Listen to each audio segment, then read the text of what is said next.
Alrighty, call this meeting to order, please. Sacramento City Council.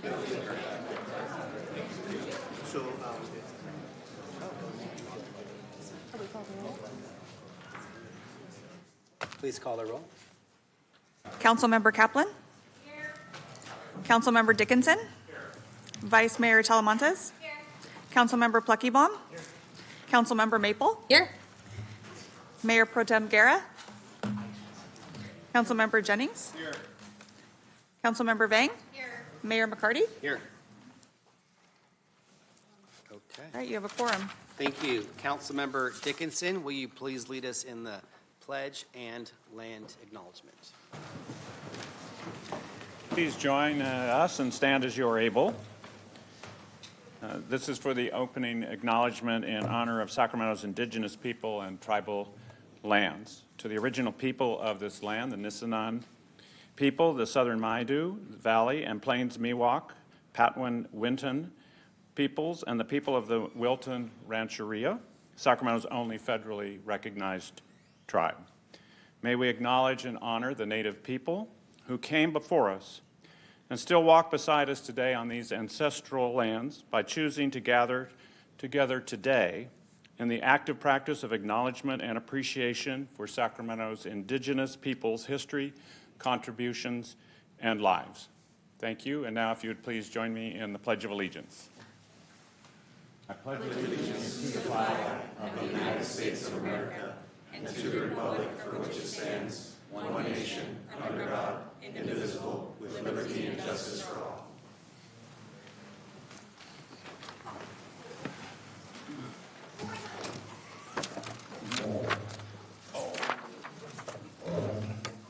Okay. First item, Madam Clerk. Mayor, we have the only one item today. It's the Department of Community Response, Fire, and Police presentations on operational program, planning, and deployment of strategic resources and budget. Okay, thank you. Please begin. Good afternoon, Mayor and Council. I am Mario Lara, Assistant City Manager for Public Safety, and it is truly my honor and privilege to introduce the department heads who will be presenting this afternoon. We know that public safety, public protection remains among the highest priority and core services within the city.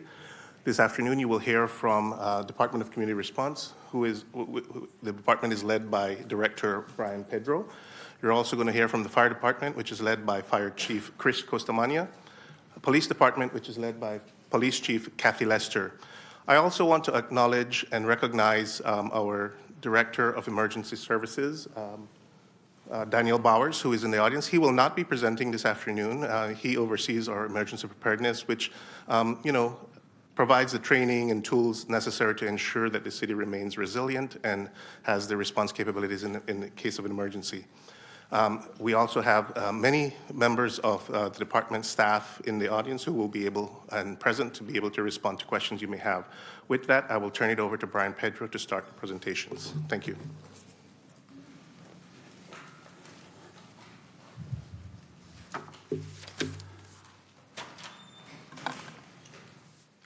All right, good afternoon, Mayor, Council.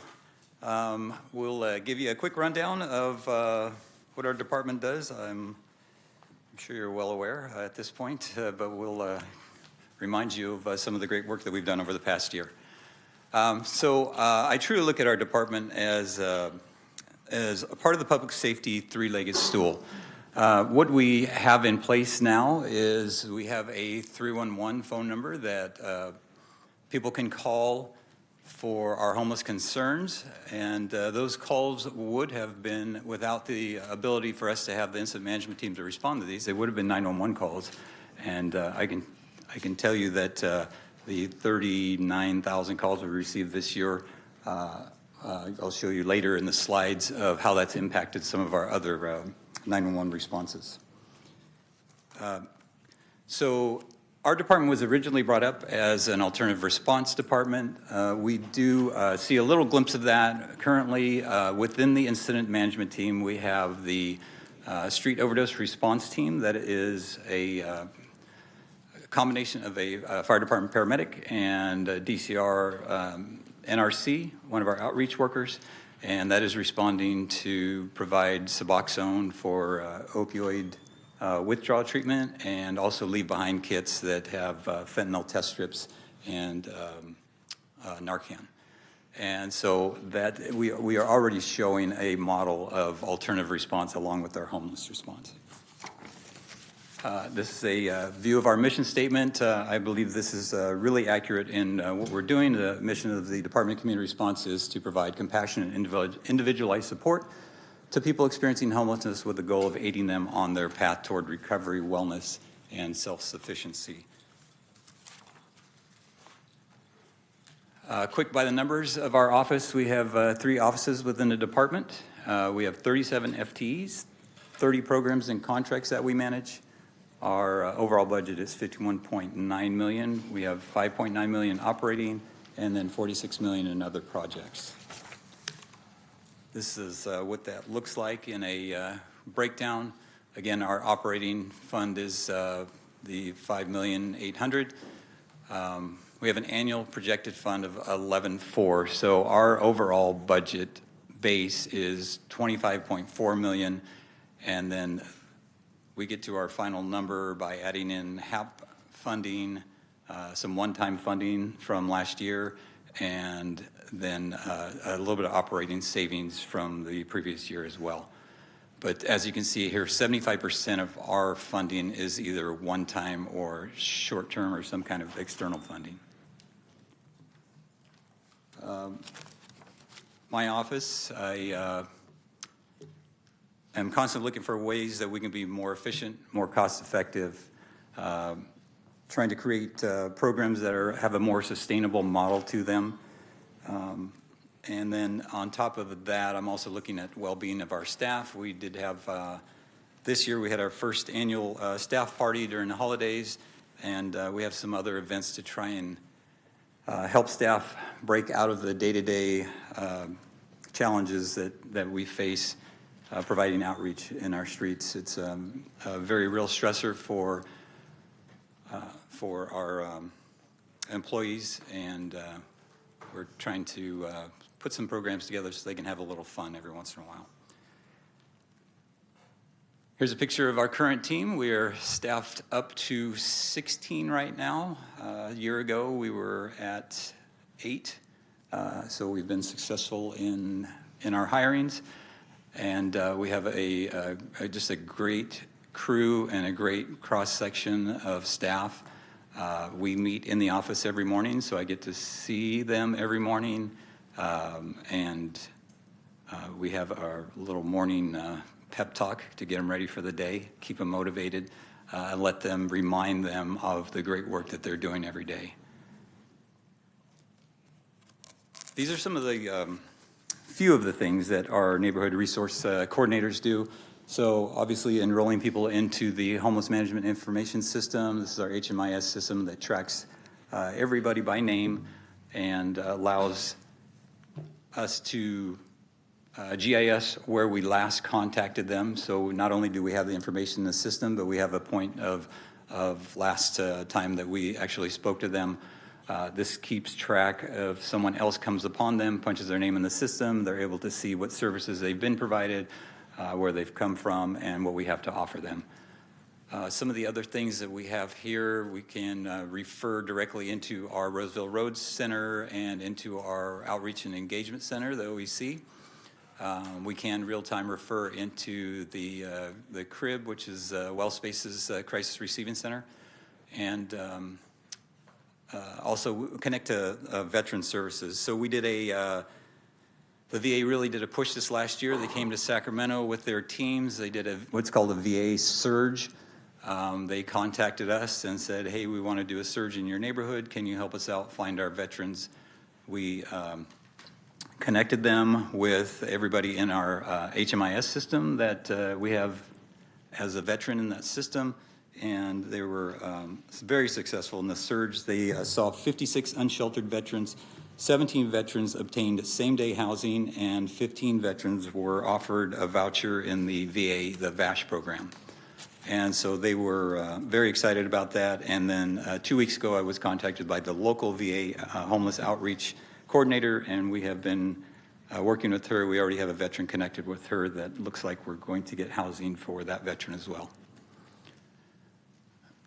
The city outreach work that over the calendar year 2024, so we had 15 FTs at this point, 8,478 services were provided.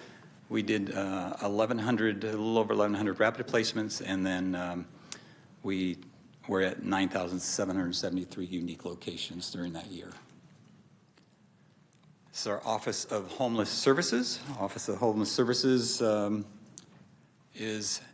I've been pushing on this office this year to look at our contracts, renegotiate our contracts, get accountability on our contracts, find ways that we can reduce costs, finding revenue opportunities, and then preparing actually all of our contracts. That in itself is a fair amount of work.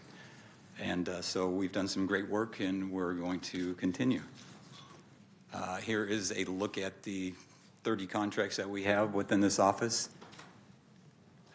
and many of them are annual, so it is a fair amount of paperwork just to get these through the system. City-funded shelters. We have congregate shelters, we have non-congregate shelters, TAY shelters, our transitional age youth shelters, women and family, our respite centers, and then the city motel program. Each of these have different services and different setups for providing to across the cross-section of our homeless community. And every once in a while, if you see a shelter list opened and it shows there's beds open, the only reason they're opened is either they haven't been filled yet because there is a turnover period, or they are very specific in that reason why that bed is open. It's for a specific population, and that bed hasn't been filled. Our shelters, we have 18 shelter sites. Again, for calendar year 2024, we had a total of 1,375 beds. We sheltered 4,769, and then exits to improved circumstances. This is 47%. And this metric here, to improve circumstance, that is anything better than where you were. If you're from the street to a shelter, from a shelter to more secure housing, then that falls into this category of improved circumstances. I'm dual-hatted and also manage the incident management team that responds to homelessness. These are all the departments that are involved in this, along with some contracted partners. And this is essentially that dual mandate of providing outreach and engagement, and then also the compliance and enforcement. This is really that responsibility that we have to all of our citizens, housed and unhoused, to provide that balance of enforcement and then providing that compassionate service and care. And we've done a lot of work, and am very proud of the work that we've done and continue to do. We send out our incident management team based on 311 calls. Everybody has heard the mantra of put it in 311. Everybody has learned that. We are receiving about 120 calls per day. It was up to about 150 or 60 at one point. We peaked and came back down. We're steady at about 120. When we first started, we had about 3,800 backlog calls in our 311 system. We currently have that down to around 500. Climbs over the weekend, and we start all over again on Monday. Our response times to our rapid calls and our general outreach calls originally started 16 to 20 days. We have that down to 24 to 48 hours. And these are specifically our general outreach calls or a priority rapid call. Some of the challenges that we face, we now know just about every piece of land that's in the city and who it belongs to. We have many agreements. We have reached out to every department in the city to invite them to come join our Wednesday incident management team meeting, meet and greet, and we have made connections with just about everybody at this point. Helps us with, so we're not just pushing back and forth on each other. We can coordinate any kind of assignments that we have. And then Elk Grove Police Department just reached out to us this past week, so we'll be reaching out to them and just helping with that coordination and communication between departments. This is a little bit of work that we've done with our teams. This was on Broadway. Again, this is that storage on public property violation, camping under critical infrastructure violation, and so that is why you see a clean sidewalk. This is something that is not what our people call sweeps. This is where encampments will be moved from this area. There are a few ordinances and operational ways that we will move people is someone in critical infrastructure within 500 feet of schools or somebody that refuses to comply with the ordinance. Other than that, as long as they are complying with an ordinance, they can stand and stay where they are. The sweeps are not completely accurate in what they say. If you want to call this a sweep, this is just compliance for critical infrastructure. This is our dashboard that we have for the incident management team for the year 2024. So we had 37,000 calls. We closed 39,000. Some of the calls create calls, so we closed more than were actually received. Did a little over 14,000 in outreach. Compliance and enforcement was 5,900, and then 9,000 pounds or 9 million pounds of trash and debris collected. And this is just within the IMT. Our entire outside of this is about 15 million pounds. This is some of the benefits that we're seeing with the use of the IMT and our response to homelessness. Like I said, the 311 is now an availability to call for that concern that I think would have gone to the 311. So decreased SAC PD calls related to homelessness citywide by 8%, and then in the central city specifically down 19%. And I think we'll continue to see this as we maintain our teams out there. Overall homelessness for this last pit count, we decreased overall homelessness by 21%. We decreased our unsheltered homelessness by over 40%. Unfortunately, the state model is no good deed, and so they reduced our funding because we reduced our count. And so now we're trying to shore up that situation. And as you can see, again, our budget challenges here is that 25% of our department is funded with city ongoing funding, and 75% is what we work on. We continue to apply for Encampment Resolution Fund grants, HAP grants, hopefully that keeps coming in, and then cutting as much as I can off of our budget.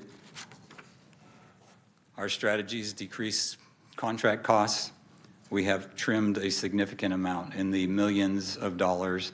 Unfortunately, when we lose 11 million in HAP funding, that stings a little bit to try to get ahead on this.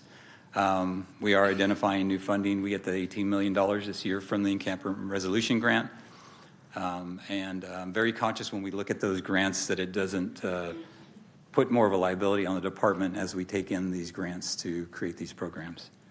And then optimizing efficiencies for IT. We've been working with 311 to improve the efficiencies there. One of the models that we are rolling out in June, July is for the user to be more selective on what the call is so that we can send the appropriate team. Currently, we'll send the team, and it's not necessarily a call that that team would have responded to, so then we have to put it back in the queue and send the correct team. So working on some strategies to make it more efficient on our responses.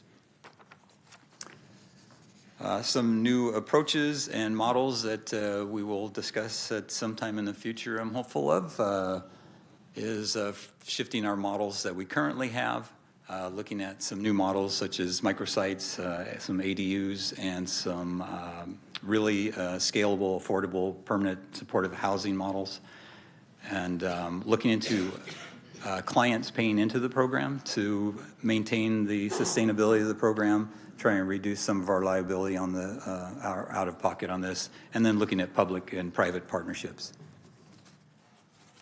And then our last story is never losing focus on why this matters. So Crystal and her 10 children were, this kind of shows how quickly things can unwind. So she got a divorce and having trouble making ends meet. She was working at Amazon at the time. Couldn't make ends meet, lost the house. The family was living in a motel and a vehicle. They survived for a while in those conditions. We ended up eventually pulling them into the OEC. We had them in our outreach engagement center for a while. Did a lot of work with Hope Cooperative, and eventually got them into a house in Carmichael. And so it was a lot of work from a lot of people making this happen. And we have a little quote from Augustine Ramirez, who was with Hope at the time. He is now one of our NRCs. Happy to have him on board. And this is just showing the work that can be done out there. We don't celebrate this enough, but it is happening out there. And that is the end of my presentation, if you have any questions.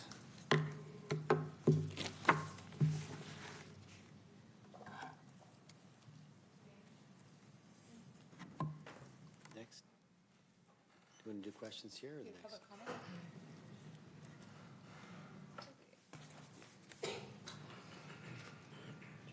Public comment? We're doing them all as one item. Typically, we do Yeah. them all after all three Okay, presentations. yeah. So do the third. Next presentation. Thank you, Brian. There's no questions here, so.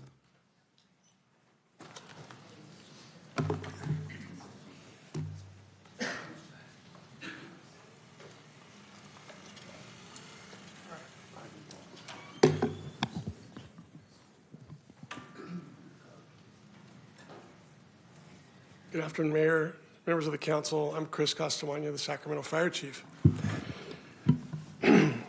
Thank you for the opportunity to speak with you today. As a fire chief, it's my duty to ensure the safety and well-being of our communities. My responsibilities include overseeing daily operations and emergency responses while strategically planning for our future, allocating resources to enhance our department's services. Our services exist to safeguard our citizens, their property, the economic vitality of the city, and we achieve this through efforts of our executive team sitting behind me this afternoon. During the budget process, our priorities were clear. While planning for up to a 15% reduction, which would be $23.4 million for the fire department, we also had to make sure that we were able to provide tools, training, staffing effectively, and responding to the citizens and the communities. This is our challenge with large numbers of retirements. The daily staffing in the department. 30 years ago, we started on a venture with providing EMS in the city of Sacramento. We had 2 academies a year at that time when we were upstaffing the department for the EMS in the city. Now, 30 years later, we're seeing the retirements as part of that. So we work on staffing consistently. With that, we prioritize community engagement. Our outreach and recruitment efforts are in our communities, recognizing that our future lies in the communities with the future Sacramento firefighters here, homegrown in the city of Sacramento. By budgeting carefully and thoughtfully, we can continue to support our hiring initiatives and build a resilient and well-prepared department. Firefighting and emergency medical services are important to the community, and adopting new technology is important to the department as we try to deliver this to the community. Some of those opportunities we see in the future are drones in place of first responders. We've tested it. The police department tested it. We know that it can work for us. It doesn't replace a fire department, though. We need the men and women in the fire department to handle all the calls we have. So daily, we have 178 men and women staffing the stations and the equipment. We've also successfully tested a squad trial last year. Squad is a fast, light, and mobile piece of fire equipment. You'll see a picture of it here in a second. It's something that, if you're old enough, Johnny and Roy used it. It worked.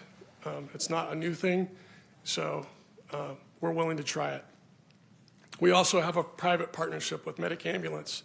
It provides more BLS ambulances on the street so that we have more advanced life support ambulances available to our communities. The issue we're facing is the growth of the city, which is great, is outpacing the growth of the fire department. The Sacramento Fire Department responds to numerous calls annually highlighting the immense demand for our services.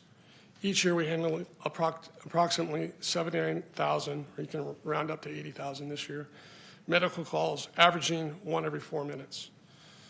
With that, there's 5,700 fire calls a year, or 1 about every 90 minutes.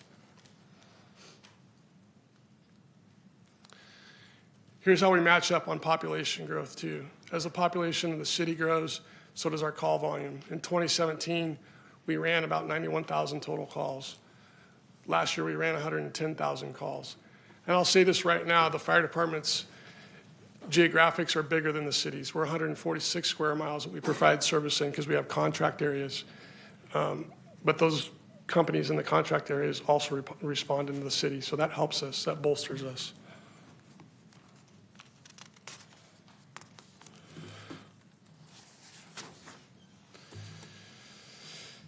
So what do? We've set up some goals to address key issues of the department. First, it's the continued investment in the department. We must prioritize our firefighters' overall wellness in our facilities. We're actively seeking programs to support physical and mental health and healing after long days of demanding work with little rest. Volume reductions. We seek innovative ways to collaborate and reduce overall call volume, working with other city departments, TCR, the police department, regional dispatch centers. We have a regional fire dispatch center, but we also work with all the law enforcement agencies and private businesses. Again, I spoke about Medic Ambulance helping us with the private ambulance service. We need to invest in the infrastructure and equipment for our future. Our firefighters have the best possible working environment and can actively re-energize after calls for service. Modernization. We continually evaluate methods to enhance and deploy our models. The squad was a first try at that, and we keep looking at new ways to do that. Again, Medic Ambulance started in January with this. They're picking up, on average, about 1,000 extra calls a month that would have gone to other entities or agencies in the county. Adding more BLS units is helpful.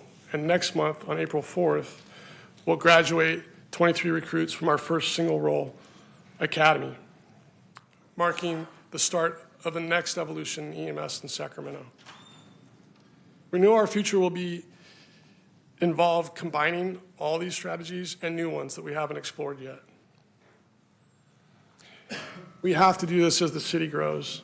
The population is growing out and infilling neighborhoods that we've never seen before. You have the rail yards that will be the largest infill project in America. And you have a city that's going vertical too, which has demands on the fire department itself. All right, this one is death by PowerPoint slide. This is the department overview. This is our org chart. It's a complex org chart, and it illustrates the complexity of the department and what we do. The structure of the org chart, though, itself ensures that we are equipped to manage various emergencies, from medical calls to special operations calls to fires. We have operational functions that are listed in blue, and that's one of our biggest sections. You know we have firefighters and we're deeply steeped in firefighting, but we also have the emergency medical services section, which is in the red or orange color. Our EMS teams deliver crucial medical assistance addressing high volume of medical calls we receive every year, meeting the community at their time of need, and providing alternatives to their needs. Prevention. Prevention is focused on the proactive measures. Sometimes it's not talked about, but prevention is a major part of any professional modern fire department, and we have a great prevention division in the city of Sacramento. Investigations. You'll hear us talk about the number of arson fires we have in the city of Sacramento. This investigations unit conducts a thorough investigation of every fire, cause, and origin, pulling criminal arsonists off of the streets, not to let them repeat the crime. Our support functions. Logistics. They ensure that all necessary equipment and supplies are available, properly maintained. Communications facilitates a seamless communication between different units, external units, across the city and across the county. This is all done 24/7, 365. You'll hear me say this a lot. We're here around the clock every day of the year. IT support. We become a technological-driven department. Without IT support 24/7, we go to notepads and radios. Human resources. They manage the recruitment. Our recruitment takes 6 months now to background a firefighter to get them ready to go to the academy. Fiscal. The smallest section you see up there in green for the money that they help us save. They're a small but mighty department. I have to thank them. They help us every year. So I'll conclude with this slide just to say that it's carefully designed to help us balance everything that we have to do and deliver. This slide is what we do. It shows both traditional and non-traditional emergencies. It illustrates how our team is prepared to handle scenarios, anything that you throw at us. And I've said it before, there's nothing that we don't go to. There's some things we just don't do. We don't handle down wires, but we'll stand there in the street and make sure nobody gets hurt. We don't fix broken water mains, but we'll stand there and make sure somebody doesn't hit it again. And everything else you can see up there, we do. It's the one-off technical rescues. It's flying people to floods with the military, a train trestle fire, protests, and even concerts. We responded to the Eaton fire. We responded with both fire engines and a rescue team that looked for lost loved ones.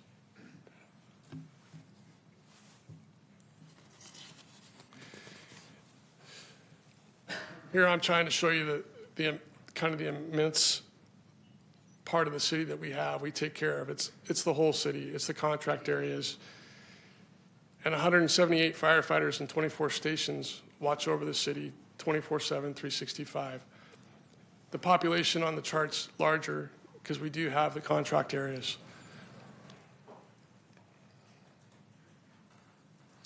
I think this slide also, it highlights the geographical scope and logistical intricacies of the operations, underscoring the extensive infrastructure that our team supports. Safety and efficiency is vital. It also safeguards the city's economic engine. So all the building we've done the last 10 years, you need a fire department, a police department, and DCR to protect what we've built. And we're all interconnected and sometimes cut off by Sacramento's unique geography with the 2 rivers, the railroad, and 2 interstates that flow through the city with our neighborhoods intertwined in between. This map right here, when it plays, shows you the last 10 years of growth. On the left, you have North Sacramento. On the right, you have the southern part of the city.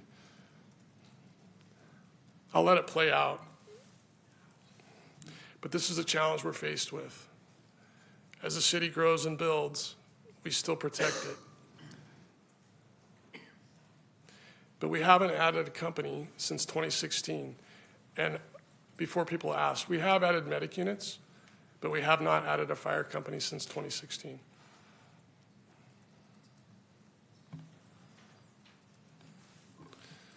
So by the numbers again, these are our challenges. We have an urgent need to modernize, and I show this station because it was built in 1933. It ran last year 5,700 calls with the fire engine. The squad that's sitting there during the trial ran 2,000 calls, and the medic unit that's not pictured ran over 4,000 calls out of a two-bay station that was built in 1933.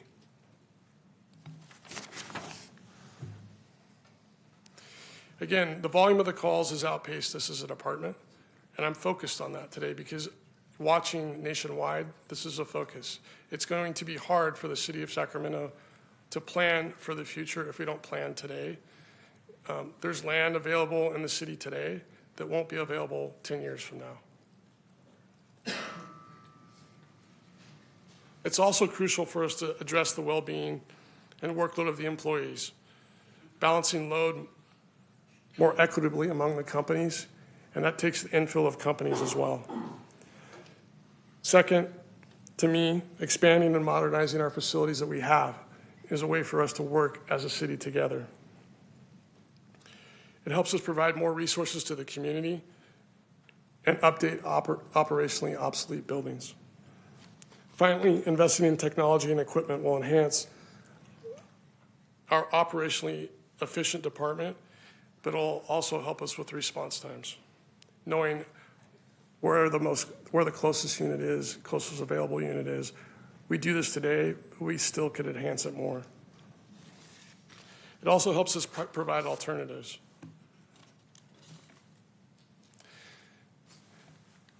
This slide's important. If you know the 19th and X Street fire, it's public housing. This fire it's different if the wind was blowing that night.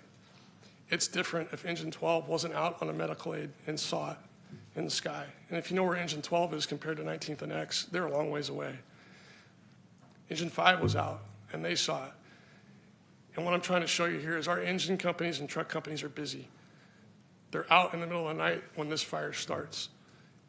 But because of their training, their capability, and their equipment, they stopped the fire, they saved the building, and they saved the podium of the building that burned. Had the podium been destroyed, it would have been millions of dollars more for that foundation system to be replaced. This is just one fire.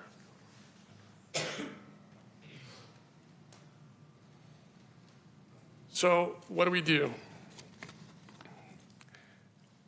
We see this as opportunity. We see it as an opportunity to work with the council, the community. Not every fire is something that we can't handle, but we need to get in front of the things that we can handle today. 34 of our companies, well, we have 34 companies. 50% of those companies, 17 companies, run over the national suggested average of 3,500 calls a year. 11 of those companies run over 4,000 calls a year, and 5 of those companies run over 5,000 calls a year. At the end of the day, the companies just aren't available when you need them. And when you have a fire like this, one that you have in front of you right now, we're calling multiple companies. You hear us call multiple alarms, so there's drawdown really quick in the city.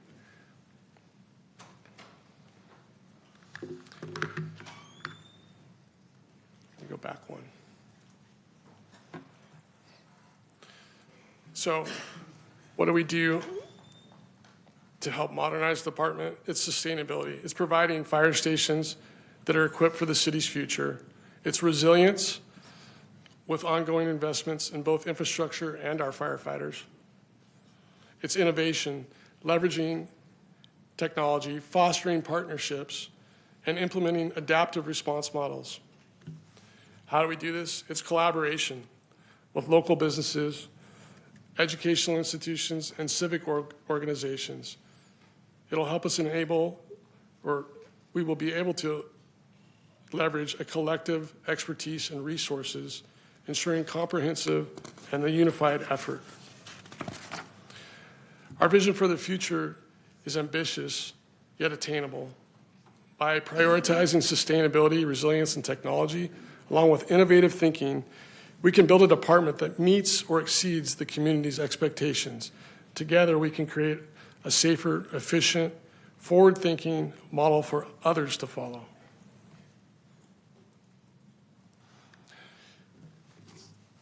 Budget reduction would be, speaking about budget reductions, it's great for the fire department. Our future is centered around growth and innovation. It's essential to address current financial constraints that pose significant challenges to our operations and our community safety.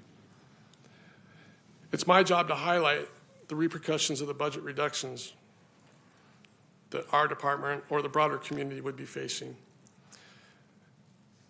If we were faced with a full 15%, it would look like closing or shuttering 8 companies in the Sacramento Fire Department. We wouldn't be able to protect the robust economic engine that we built over the last 10 years. We'd have delayed care to emergencies and medical aids, resulting in more significant loss of life and property. So to summarize it, what I need to say is we've provided the overview of the impact. The reductions are dire. And I want to emphasize the urgent need for strategic investments to ensure the safety and prosperity of the Sacramento residents. I'd like to give options too. Option A is simple. It's an investment. It's a full investment. But it's going to require a detailed study into the fire department and the data that backs up the words I've been speaking about today. Option B, it's some improvements, leaving manageable risks. And option C just leaves us with a slower response year over year and higher risk, not only in the community, but for the firefighters. That's my presentation. Thank you, Chief Customoni. I appreciate the presentation. We're going to be doing questions at the end, so we'll have Chief Lester next, and then we'll... Okay, one thing real quick. I have to thank all the firefighters and the staff behind me today. There's 178 firefighters out on the street right now protecting us, and I can't stand up here and talk to you about what I just did without thanking them first. So thank you. so much.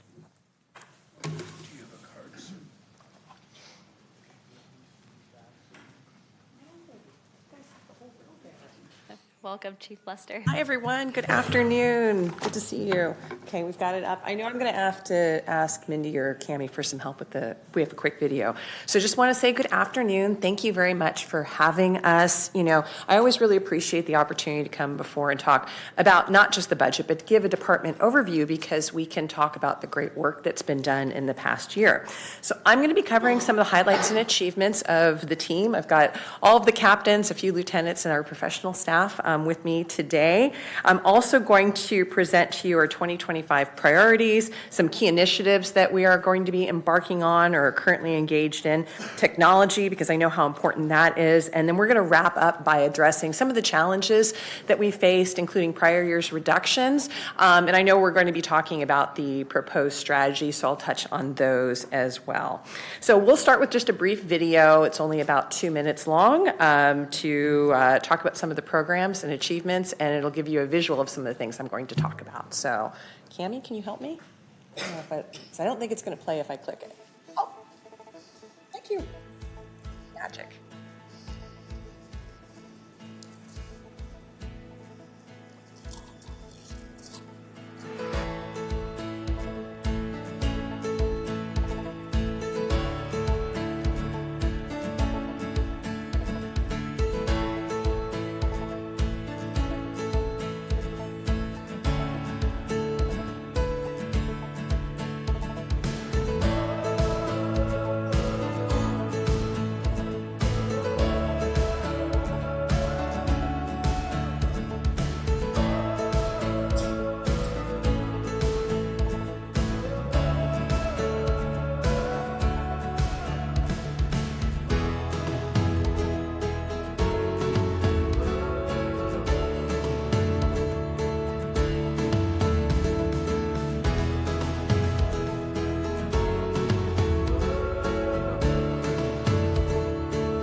So thank you for letting me share that. So we had over 642,000 calls come into the comm center last year. That resulted in almost 160,000 calls being dispatched, and our officers additionally initiate almost 60,000 calls on their own.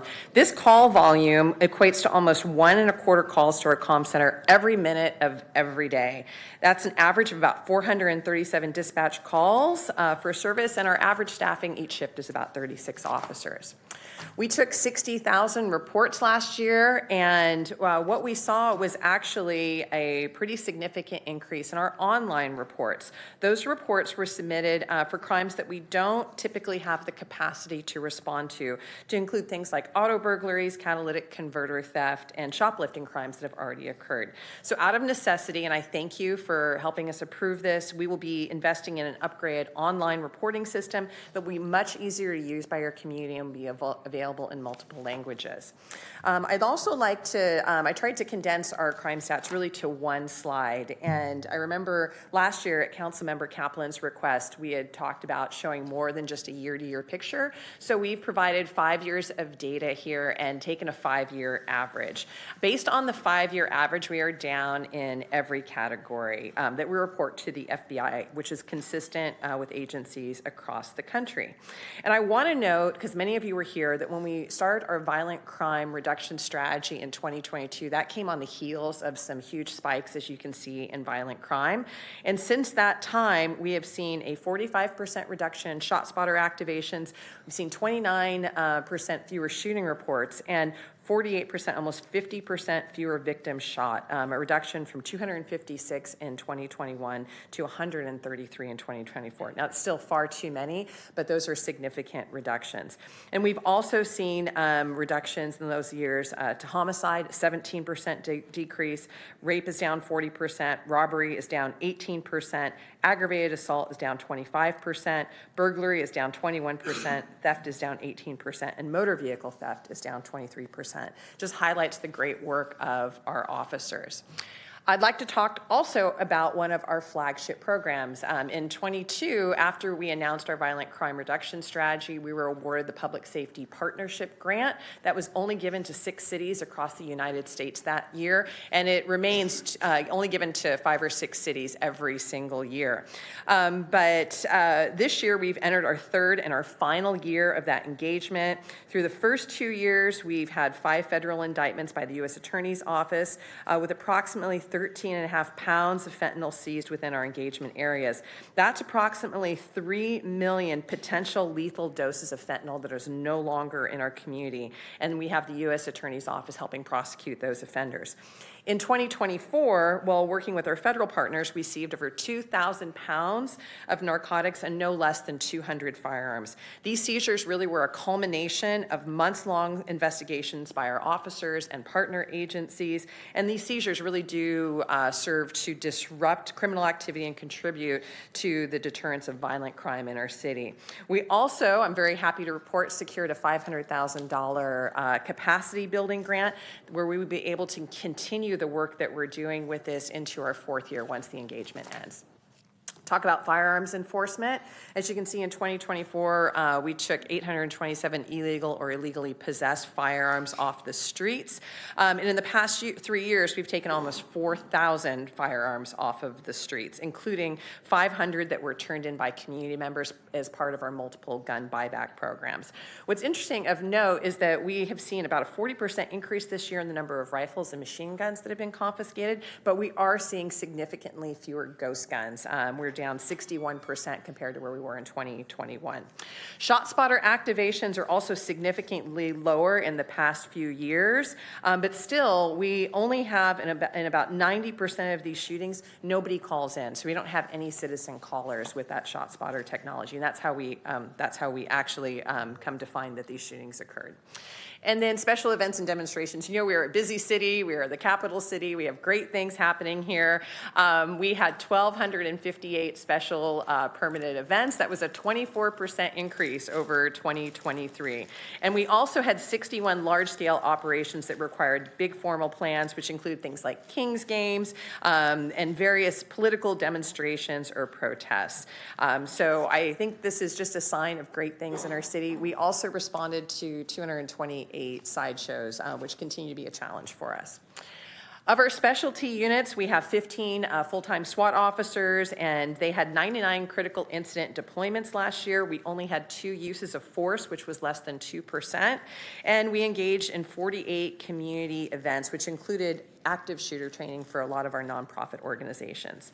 Of our crisis negotiators, we have 35 police negotiators who do this as an extra assignment, and they responded to 101 calls of people in crisis.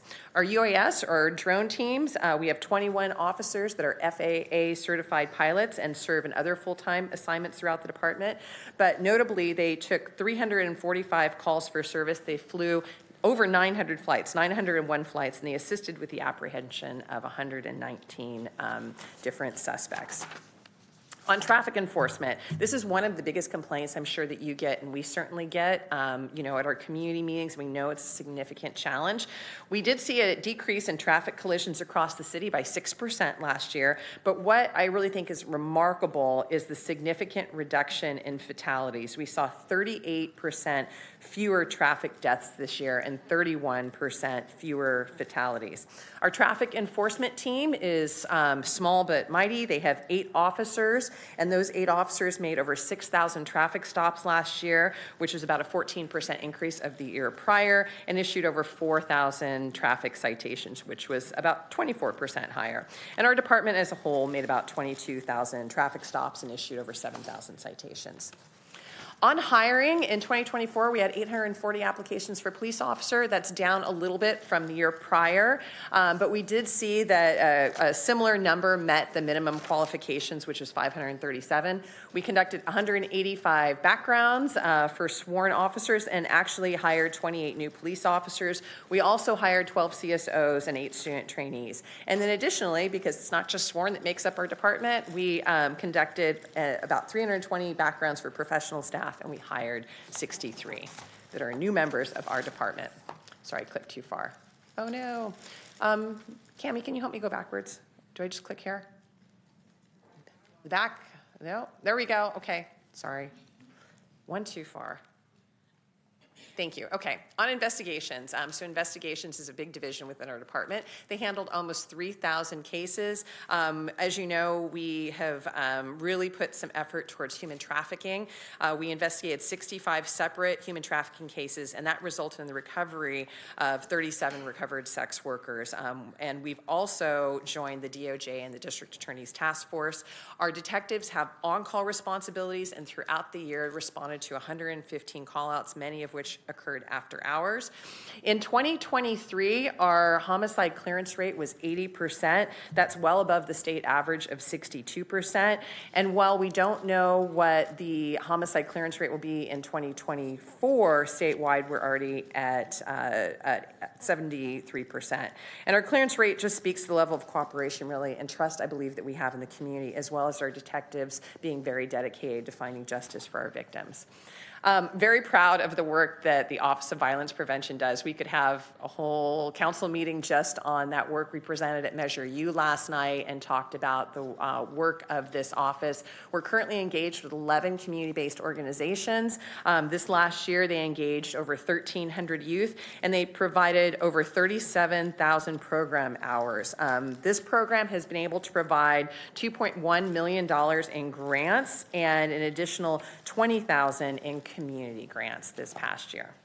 So I'll talk about our 2025 priorities. Just like the fire chief and DCR, I think it's very important to have goals and have structure when you're leading an organization and look at the things that are important. So every year we establish our department priorities to ensure that we're really effectively using our limited resources to meet the needs of our community. These definitely align with our longstanding department mission to work in partnership with the community to protect life and property, to solve neighborhood problems, and to enhance the quality of life in our city.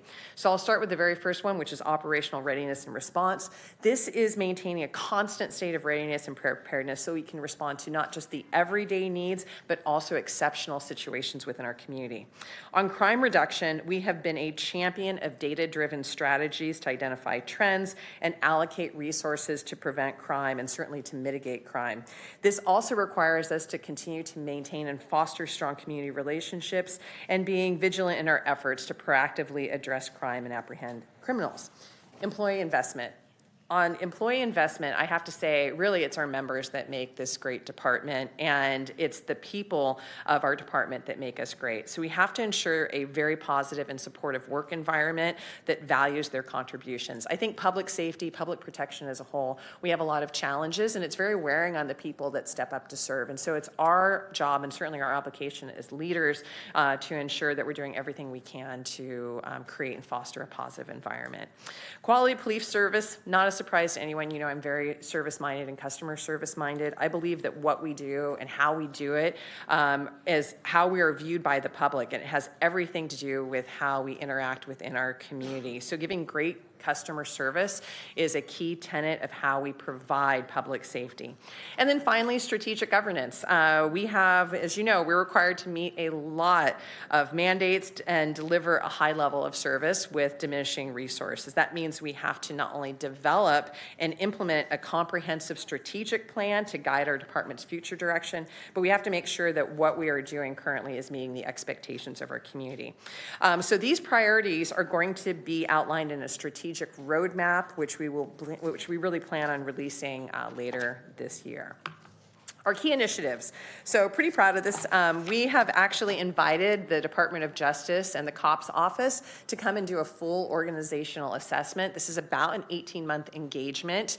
And I really say it's because we are a learning institution and a learning organization. We had to apply for this assessment, and they accepted our application and have sent a team out to take a look at how we're structured, how we're conducting our operations, and give us recommendations on how we can be more efficient and provide better service. And I'm very excited about the outcome of that assessment. And then we're finishing the CRETAC assessment, which has helped us to build out our strategy and compliance unit. I recently did a presentation here about Prop 36 enforcement and the opportunities that that will enable us to use. We've also looked at doing some enhanced traffic enforcement and implemented some strategies around that last year, which I believe have shown to be very beneficial based on the numbers. We're also going to be working on non-fatal shootings. We had partnered with the California Partnership for Safe Communities in the county. We'll be working with them, and our investigations team is taking that on. We're working on a pilot with the county community wellness response team to use as a resource for officers in the field and potentially divert calls from our 911 center to 988. Along the lines of employee wellness, really looking to develop and enhance training for sworn and professional staff. Talked about the public safety partnership. We have civilianized our lead in our media relations office.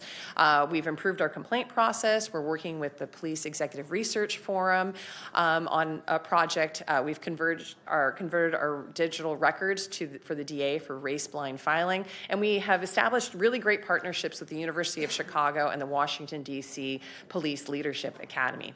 We have stood up the Office of Strategy and Compliance in the last year. We're in the very early stages of working with Sac State to talk about a community mediation program, and then also with our legislature on key legislative changes, especially around traffic safety. And as I said before, we'll be working on the strategic roadmap. Our technology projects this year, we launched the Public Safety Camera Network, which has been overwhelmingly positive. We have some great success stories. We also piloted drone as a first responder. We will continue to use the SpiderTech survey software, and we're using technology to enhance some of our recruiting strategies. We're looking at an AI-powered traffic management system as a pilot, and potentially an AI-powered document redaction software pilot for the number of PRAs and documents that we release. We think that could be a huge savings to staffing.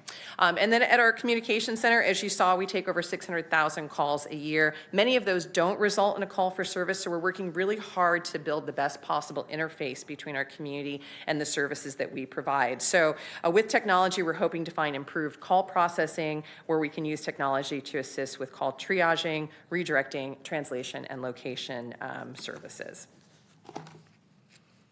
Challenges.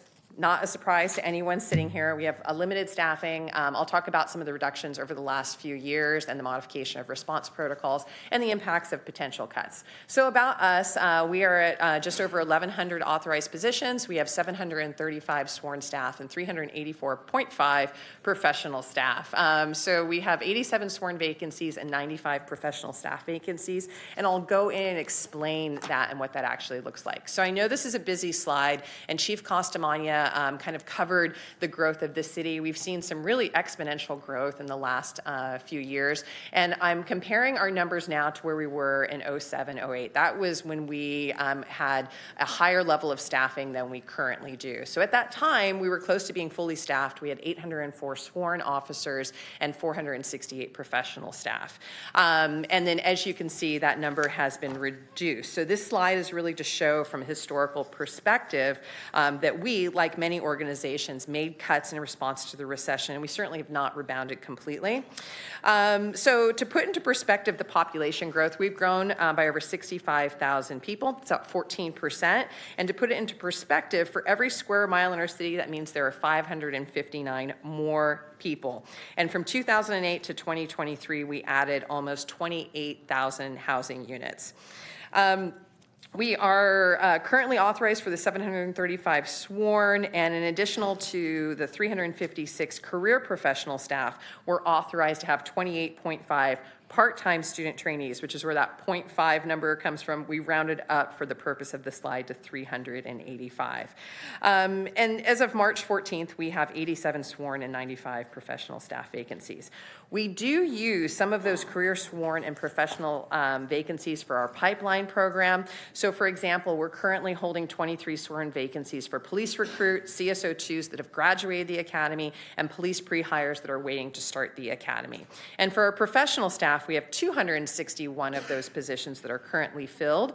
In regards to the non-career staff, we have 17 CSOs and 18 part-time student trainees that are on those positions as well. And we have some frozen positions like all departments that we can't fill. But when you're comparing apples to apples and you look at the authorized sworn number of 804 back in 2008 compared to what we currently have, which is 648 officers, that's a deficit of about 156 officers. And in just the last two budget cycles, we've reduced our sworn staffing or authorized sworn staffing by about 34.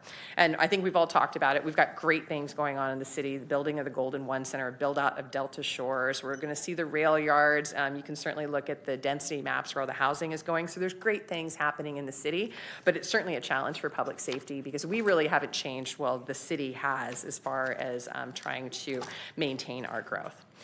And I know that I think pretty much there was no one here when this happened, so I'll just talk about some of our reductions. The recession of 2008 to 2009 led to really significant staffing reductions. At that time, we reduced our staffing by approximately 175 positions, and that loss of employees also meant significant impact to services that we provided to our community, which we really have never fully recovered from. These include things, and I have a list here in front, but increased response time to emergency calls for service, the reduced ability to respond to certain property crimes, reduced capacity in forensics. We closed most of our public counters. We also saw reductions in records, property, the communications, our administrative support services, and we greatly reduced overtime. We eliminated units that were never restored. So in addition to the services, some of our important specialty units and core services were actually eliminated. Some were restored on a limited basis, but for example, during the recession, we eliminated our narcotics division. We still do not have a narcotics division. Financial crimes, vice, and the high-profile offender teams. And even now, unfortunately, we have not been able to add sufficient staffing to respond to non-injury traffic accidents, many misdemeanors, and many cold reports of crime. In 2023 and 2024, always looking, even prior to, significant budgetary challenges, always looking to see what we can do more efficiently. In 2023, we embarked on an efficiency reorg of the department. We ended the hospital contracts between Kaiser and Sutter to put more officers on the streets, and we cut the RT contract in about half. We eliminated some unfunded positions. We eliminated a number of the cannabis positions. We eliminated the shot spotter teams, although we did keep the technology. We reduced the size of the POP teams. We eliminated the mental health unit. We significantly reduced the size of outreach, and we shifted that work to the commands. We combined the magnet and the SRO sergeant into one position. We eliminated the sergeant in recruiting and shifted that work to a lieutenant. We centralized burglary and robbery, and we eliminated sworn positions so that we could add a special events lieutenant, which we desperately needed. And then last year, we eliminated our civilian emergency comm manager. A captain now takes on that workload, as well as 2 professional staff, 2 positions in our transparency unit, and 5 sworn positions. So the proposed strategies, with those, our 15% reduction is $32.9 million, 213 full-time positions. I'm sorry, let me go back.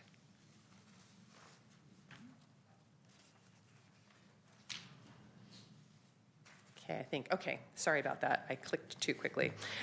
So with the exception of shot spotter technology and overtime, the remaining elimination strategies are all people who deliver core services to our city. So it's a total of 213 positions. Even with 195 vacancies, if all were to adopted, we would lay off 21 people, but we would also lose multiple programs. So we would lose the mounted and marine unit, which is loss of coverage to Old Sac, and have no coverage on our waterways or the ability to remove abandoned boats and watercraft. We would lose our community service representatives that took on the work of outreach engagement. We would eliminate the Office of Violence Prevention, which has done fantastic work. Our recruiting unit would go away, and that pipeline has 94% diversity for student trainees and 77% for our community service officer, and has gone on to create permanent positions, career positions for a number of people that have started in that pipeline program. We would eliminate the human trafficking team, which would eliminate the specialty work and cause us to forfeit our partnership with the DA's office and DOJ, and lose a significant number of clerical positions, which are really critical for our department to run. Of the additional elimination strategies, we would lose 13 records positions due to already critically low staffing. Just last week, we had to shift duties from records like the reporting of missing persons and stolen vehicles out to patrol. We would lose the training captain position, and with that, a lot of the recommendations from the Department of Justice, Phase 1 and Phase 2 reports, we would lose the day and the nighttime traffic enforcement teams. We also would not be able to support the IMT. We have 14 officers assigned to DCR to help with enforcement and to help with connectivity for our unhoused population, and we would have to eliminate that. For our POP teams, we lose the ability to coordinate with the city attorney's office and really resolve long-term problems in neighborhoods. We would eliminate the internet crimes against children, eliminate executive lieutenants, which would restrict our interface between the commands and the community. And we would eliminate both SWAT teams, which would make Sacramento one of the very few large cities that didn't have a permanent SWAT team. And if you remember, we responded to 99 critical incidents this past year. We would still be responding to those. We just would not have a full-time team to do that. And then for reduction strategies, force investigations and AOT are both DOJ recommendations. We would lose 50% of our community service officers, all but one of our magnet school officers, and that's a great program. We have 5 schools in the last 3 years had 100% graduation rate. We'd lose our air ops, 3 of our air ops positions, and we would take our violent crime reduction teams. We have 3 citywide, and reduce those to 1. And I firmly believe the work that they're doing with OVP has had a significant impact on our violent crime reduction numbers over the past few years. So I realize that was a much more abbreviated presentation than we typically do, but I appreciate your time. And if you have questions on anything I've presented or anything outside of this presentation, involving the police department, I'm here as well as the team to answer any questions. So thank you.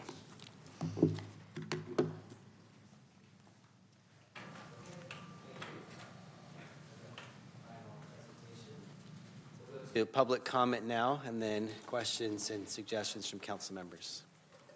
We have 10 public speakers. The first is Matt King, and then Christina Rogers, and then John Frias Morales. You could line up in the aisle.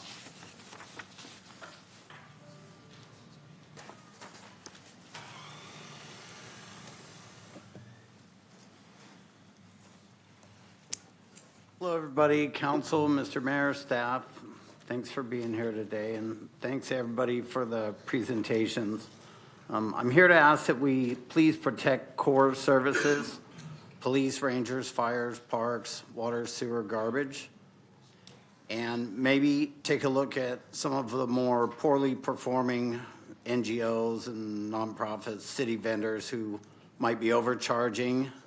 I know we spoke of audit by the mayor during his campaigns and stuff, so maybe that's something to look into as ways to cut as well. We're already facing a critical shortage in public safety.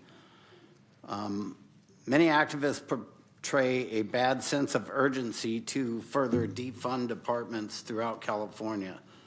We'll never truly be rid of crime, as we are at a pivotal stage in turning crime around with Prop 36. We can't afford to take away the tools needed to bend the curve.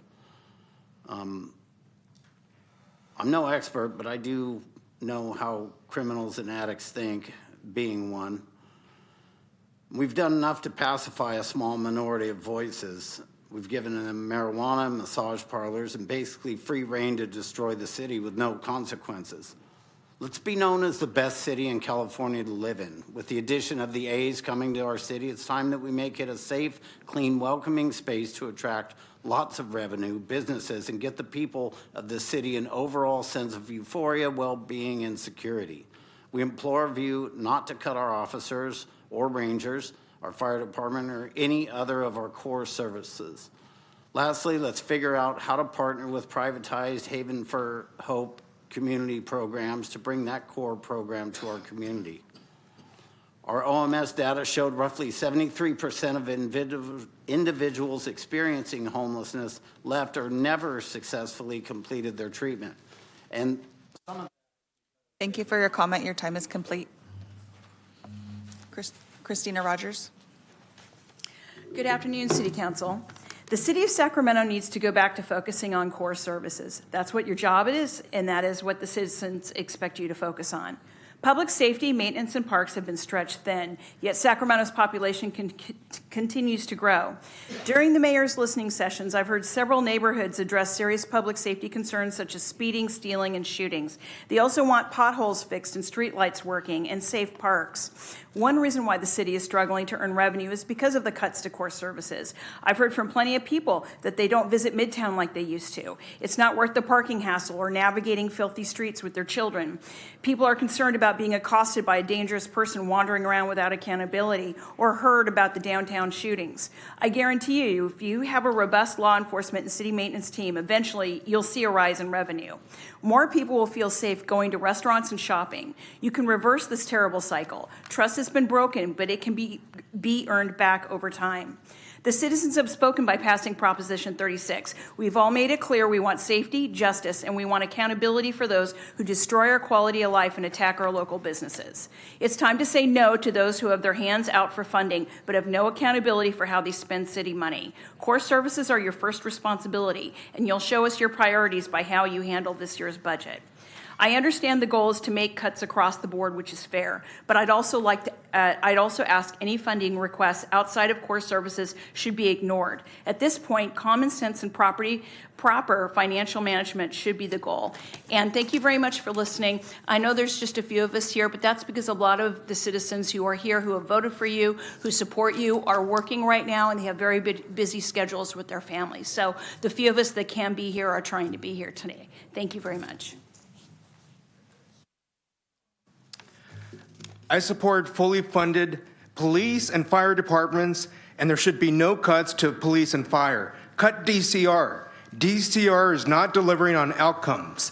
The homeless commit 30% of crimes and cause 2,000 fires every year. In my neighborhood, the homeless started 13 fires in the last 2 years. The auditor said homeless crimes are expensive, $17 million for security, outreach, and cleanups. $16 million went to planning managers, attorneys, and infrastructure repairs. Only 13% of homeless HAP funds went towards homeless permanent housing. Spending so much on administrative overhead by DCR is a waste of money. In the last 16 years, Sacramento's population has surged 11%, with 67,000 new residents now calling the city home. But the sworn police patrols that protect us have actually decreased 7%. There are 78 police patrol vacancies. Key units that protect us, narcotics, financial crimes, vice, and high-profile offender teens were eliminated and never restored. The unhoused are warming up to recovery. Last year, 379 unhoused completed addiction treatment in Sacramento County, and that's because of diversion to treatment. That's a 22% rate for the unhoused completing recovery. By adequately funding our police, we can increase life-saving citations. Now, the citations are life-saving, and offer a genuine chance for rehabilitation to those struggling with addiction and mental illness. This is not about punishment. It's about supporting individuals to rebuild their lives. Thank you. Thank you.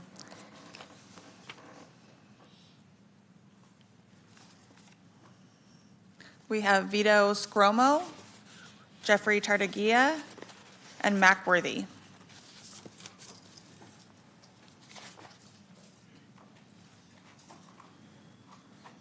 Thank you, Mayor and City Council. I'm here to, again, ask you to support the core functions of the City of Sacramento.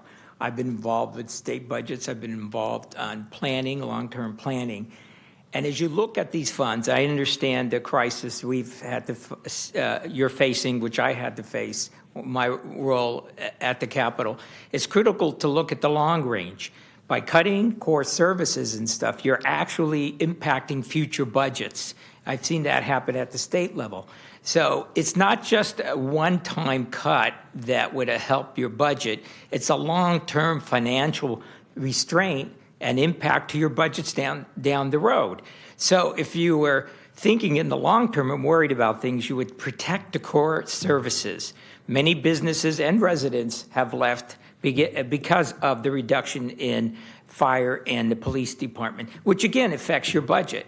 So think about the financial impact and what could happen with the reduction in core services. We've seen that happen at the state level. Thank you very much. Next speaker, Jeffrey Tartagia.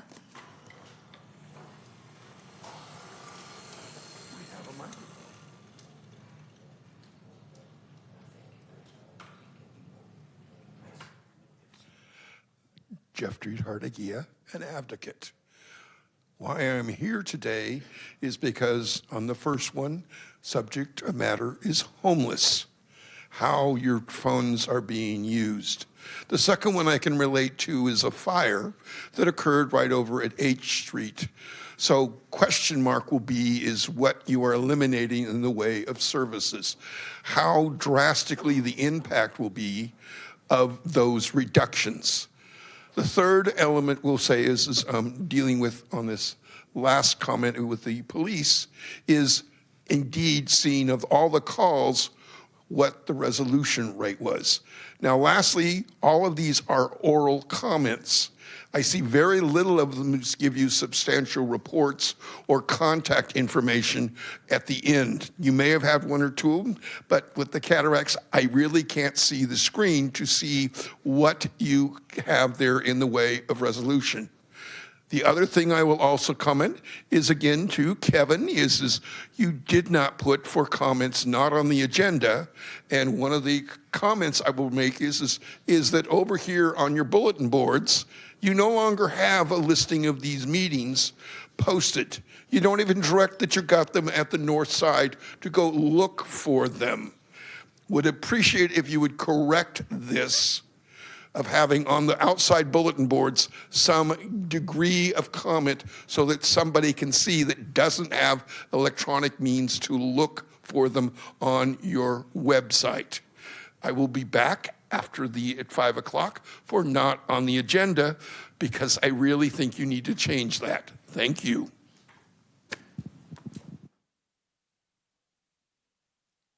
Mac Worthy, and after Mac, we have J. Cat, Vanessa, and Nikki.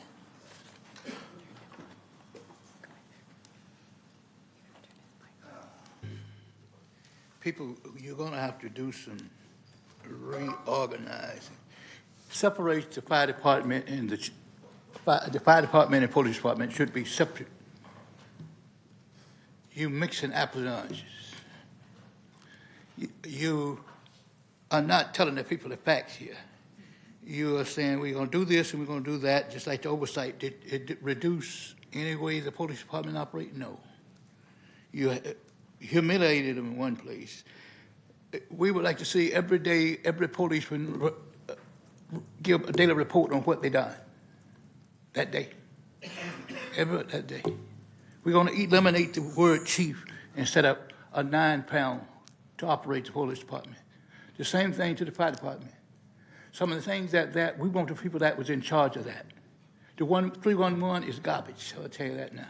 Garbage. That's money spent. Now, the first presentation, you got too many people involved in homeless money. This reason you talk about the Department of Justice coming. Let's bring the Department of Justice and do a public audit on that, and you'll see where the police department could have got money and you took it, and you don't know what had happened. You got people sitting here can't even read a really finance spread. The only hope you got is Dixon.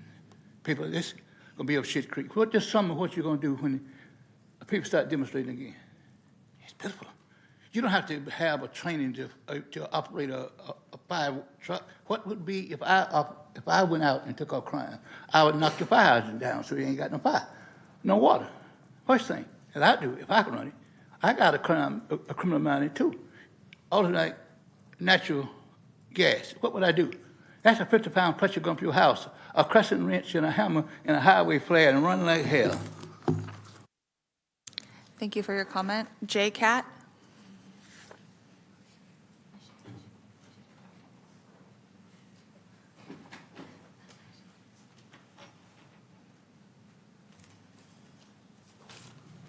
Hi, my name is J. Cat, aka Elizabeth.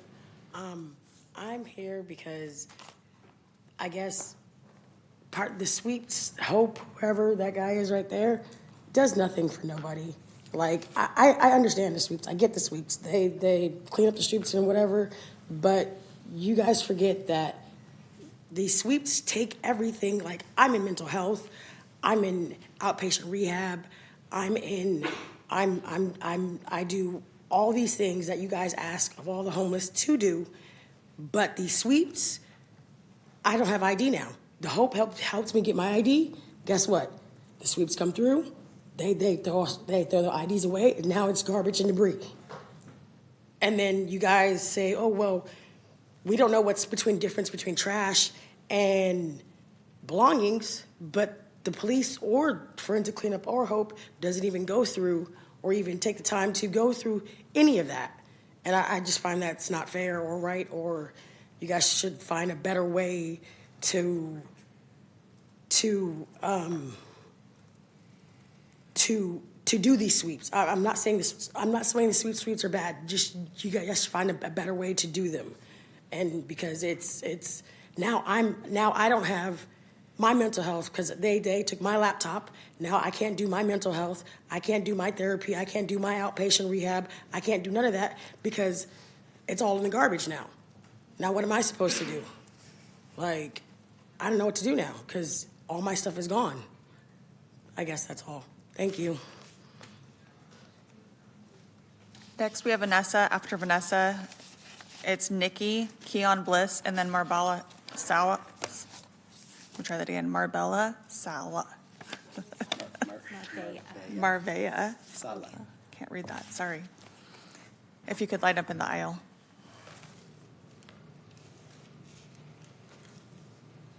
Yeah, Vanessa had to take off. She just went through a sweep yesterday in her body. She's just in so much pain. She's a disabled person. At least 3 of the folks at that encampment were in wheelchairs. No notice. They destroy everything, and they don't give you time. you know, there used to be like these green tags that were like 24-hour notices, which was not enough time and still not following the law because the Lear case said you had to give 48 hours. But they were at least like some time notice, right? I hate that I'm standing here being like, oh God, I wish I could see those green tags again. Because I hate those fucking green tags. Because they mean that the sweep is, you know what I mean? They mean that everybody's everything is likely about to be destroyed, that they're going to be forced to be displaced. But yeah, y'all have totally disregarded all of that and are just destroying people's stuff with no notice. So that's just one story. There are thousands, as you've heard them recount, all their contacts. I'll say that budgetarily, you know, in 2023, the previous council passed what was called the Homeless Response Protocol, y'all remember, and it was allowed for unlimited overtime for DCR, the police department, and code enforcement. And if you want to try to figure out maybe where to cut back on some spending, maybe look at that unlimited overtime. It's maybe even a good question to ask, how much is that? How much are we spending when we say unlimited overtime to terrorize the people who live outside in our community?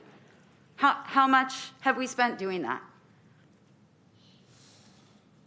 The whole community is having budget issues. It's not just you. Everybody is struggling. How are we spending? Thank you for your comment. Your time is complete. Keon Bliss.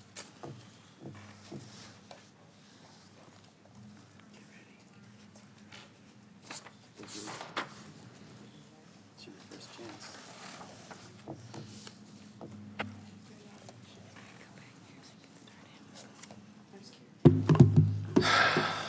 Here we are again at 3:30 in the afternoon when most people are working, as was noted in comments earlier, and you just jammed between two of the largest departments in this city into one single agenda item and given us 2 minutes to actually give a comment on it. That's not democracy. That's not participation in city matters. It's really just a checkbox. It's performative, and it's bullshit. You know that.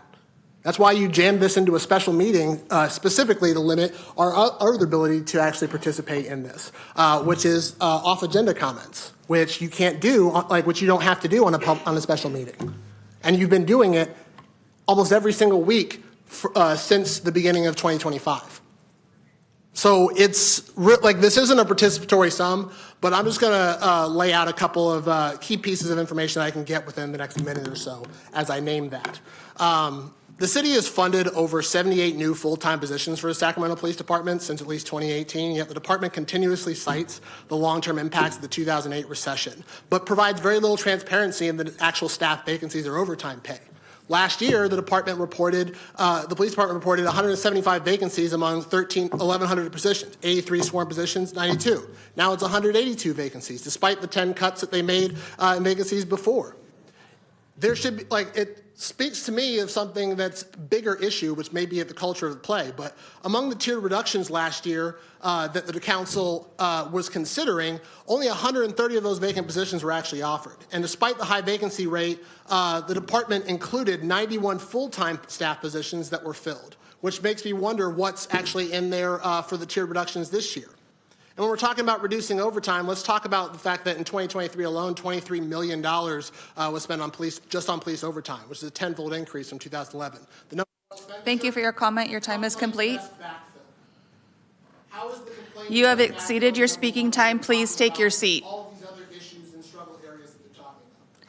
By continuing to speak, you are disrupting the orderly conduct of the meeting and are in violation of Chapter 5 of the City Council Rules of Procedure. These are questions that we need to be asked. Time's up, Kenyon. Thank you.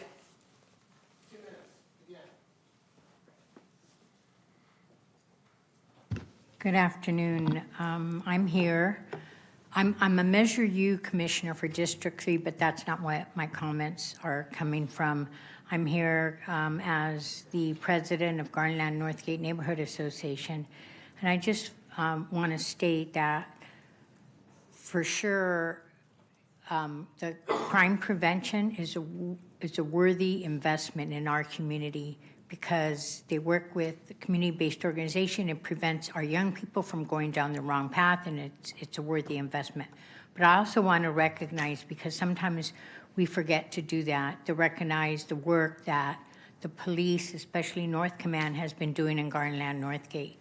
They've been incredibly responsive to our needs, to our businesses, to our community members who are upset with the speeding that happens on Northgate. And whenever an issue is brought to their attention, whether it's our businesses, whether it's a community member, they respond. And our community members have seen a difference in the speeding. Still, Northgate, we have a lot of issues, but at least from the police perspective and the community involvement with us, they've been responsive.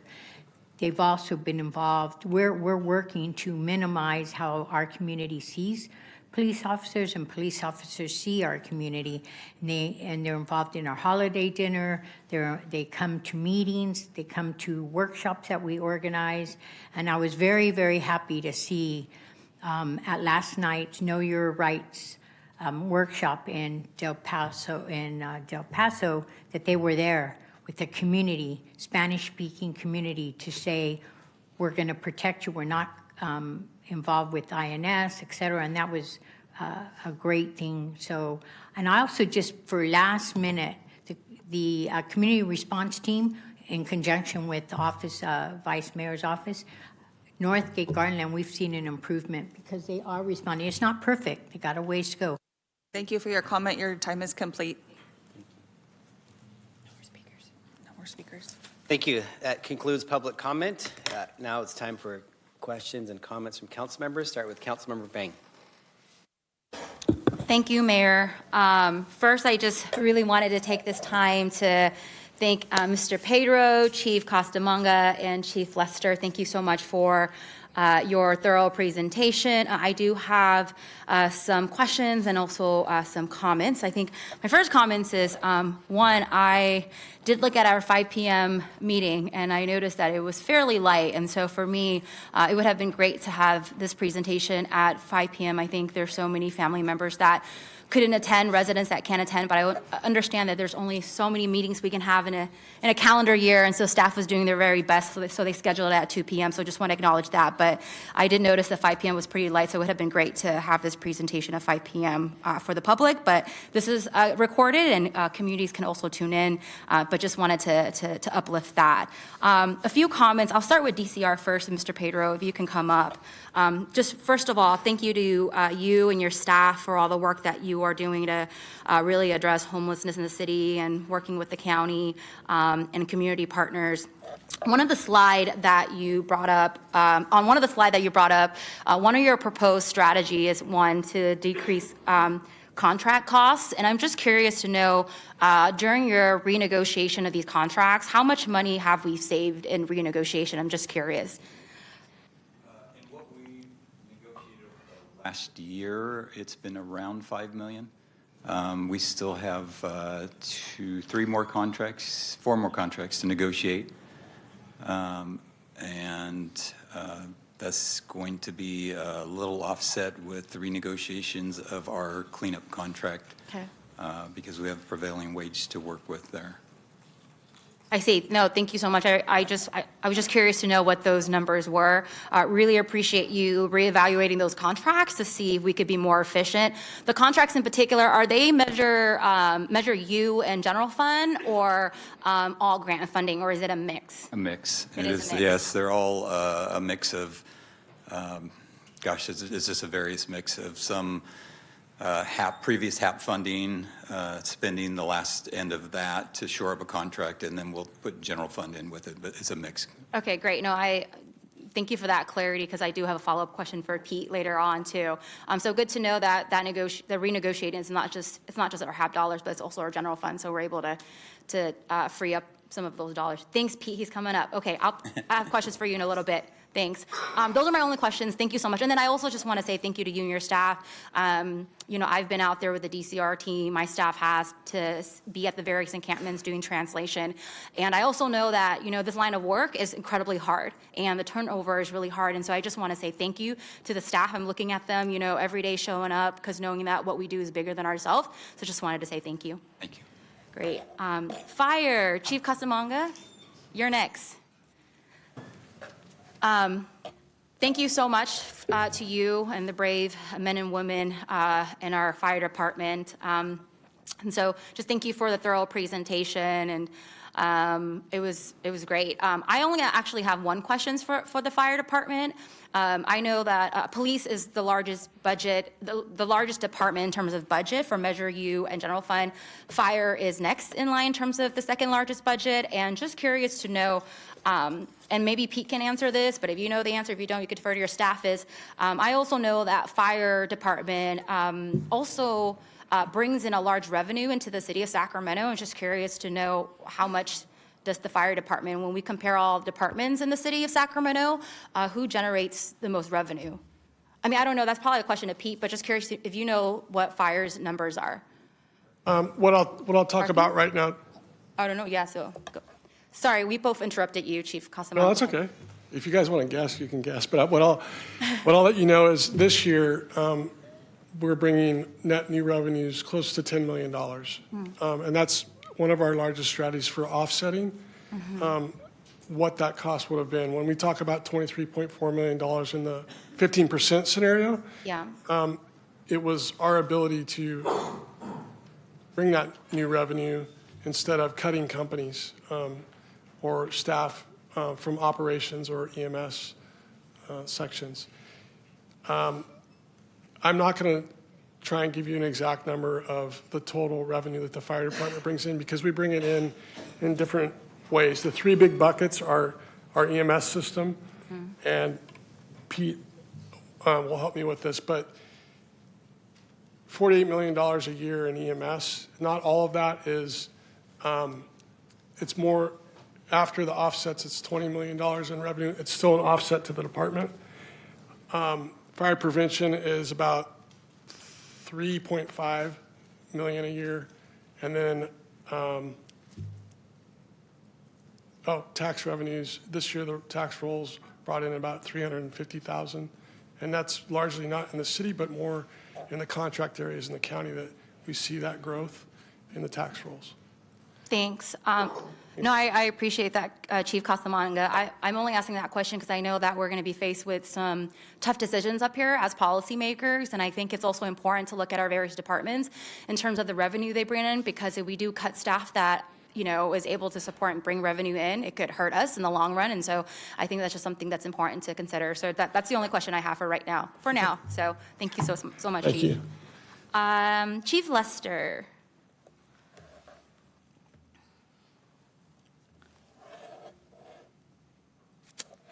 Chief, thank you so much for your presentation. Really, really thorough.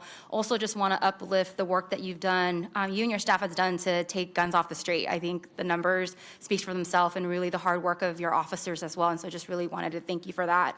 And also thank you for presenting your high-level proposed strategy. I think it's always hard for every department to come forth, and we're going to be having some tough conversation, but I appreciate you bringing those recommendations forward so that we can consider those. Just one question in your presentation. I know these vacancy numbers keep changing every year. Today you mentioned that there was 182 vacancy, and you also mentioned, which is really great, that we recently hired additional officers as well.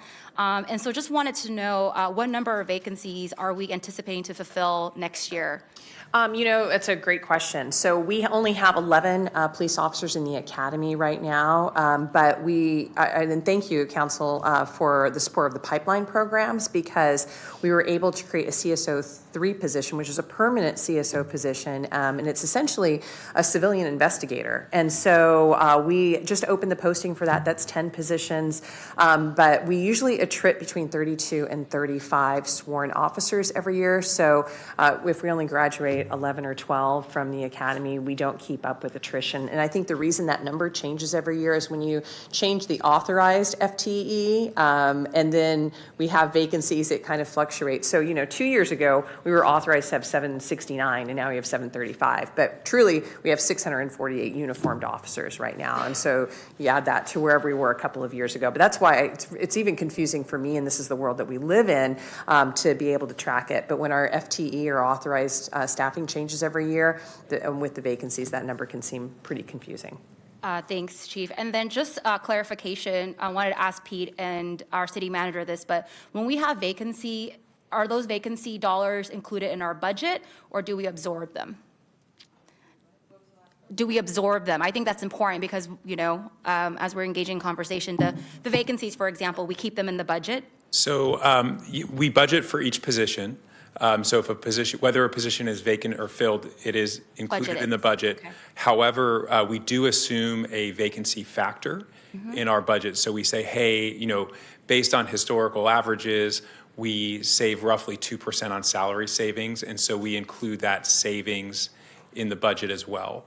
And just to answer your previous question around fire, fiscal year 24, they brought in just over $61 million of revenues, and most of that is through EMS and fire prevention. That's great. Thanks, and thanks for sharing those numbers. Thanks, Chief. I appreciate you answering that. It's just for clarity.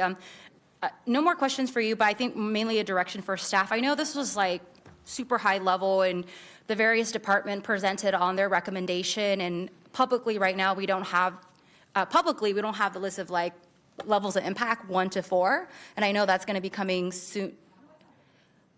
They were published and sent out Friday, a week ago, last Friday, and they are on the city's finance website. So all of the proposed reductions are there. So on that website, have we defined, because community has reached out to me and I actually haven't been able to define it, have we defined what level 1 is, level 4 to level 4? It moves from the least amount of impact to programs or service to the most severe. So who's defining that? Like, I'm just curious. When we say the departments that report to the city manager, we did all of that together. So every department came, we went through it, they go through it first with the budget office and have a conversation, and they come back together and they talk with the city manager and the assistant city managers and the department director, and we decide on what we believe is the level of impact, and that is how it's published. Does the level of impact varies from definition from department to department? Theoretically, they should have it. It may, because the level of impact, what is severe in one department to a program and service may not be the same in another department. So it could be based on department. Okay. I'm only asking this because I think in full transparency, I have community members that have reached out to me, like, how do you determine what is level 1, 2, 3, and 4? And, we can't compare department to department. It's like apples to oranges. And so the more that we can be clear on those definitions in terms of level of impact, department by department, would be very helpful for me. I know we're still kind of in the beginning. We're not going to be making these tough decisions until later April, May. But I think having those definitions for all of the departments will be important for me as a policy decision maker. So just wanted to provide direction if we can get some clarity around that. It would help me in terms of deciding as a policymaker, what am I going to cut? Because I want to know what the department's definitions are in terms of level 1, 2, 3, and 4 impact if it varies from department to department. So just wanted to share that. And looking at the mayor and hope that could be a direction, because as a policymaker, I want to have that information so I can explain to my constituent why I made that decision. So, and then lastly, I just have one more question for Pete, and then some comments. Pete, I often hear that as a solution to balancing our budget, we should just cancel our contracts with CBOs, right? And some of our contracts are grant funded, but just for our general fund in particular, our Measure U and our general fund. If we were to remove all city contracts that were funded by Measure U and general fund, would we still be in the red? So I would have to get back to you. I don't know the total amount of general fund that is going to all our contracts off of the top of my head. I just say in general, what we've been trying to do and present to council are here are the individual options and here's the impact of each of those decisions, whether that's a service provided by city staff or a service that we contract out for, and we just want to put them all out on the table, and then council can have that discussion. But, you know, as far as what is our general fund going to all the contracts, I just don't know that off the top of my head. That's great. I would love to know that answer before our next budget meeting. I think that's really important because I've heard from constituents, or I've heard from people even today, that what we need to focus on is just looking at our city contracts. And so if let's just say we eliminated all our city contracts, from Measure U and general fund, just curious to know if we would be in the red. That would be helpful in terms of just clarity on our budget. And I asked that question because for me, at the end of the day, as a city, we are mainly a people budget. And I just want to reaffirm that the majority of our funding goes to pay people who are residents in the city, who keeps our city running. And I know that we're going to have some tough decisions ahead. And I'm hoping we're going to be able to manage these challenges together. Yeah, there is no easy choice moving forward. And as we're headed the next month in April and May, we're going to have to really evaluate all of the reductions on the table and revenue options as well. And so again, just really want to thank DCR, police, and fire for your presentation. I know there's going to be many more conversations ahead. So those are my comments, Mayor. Thank you.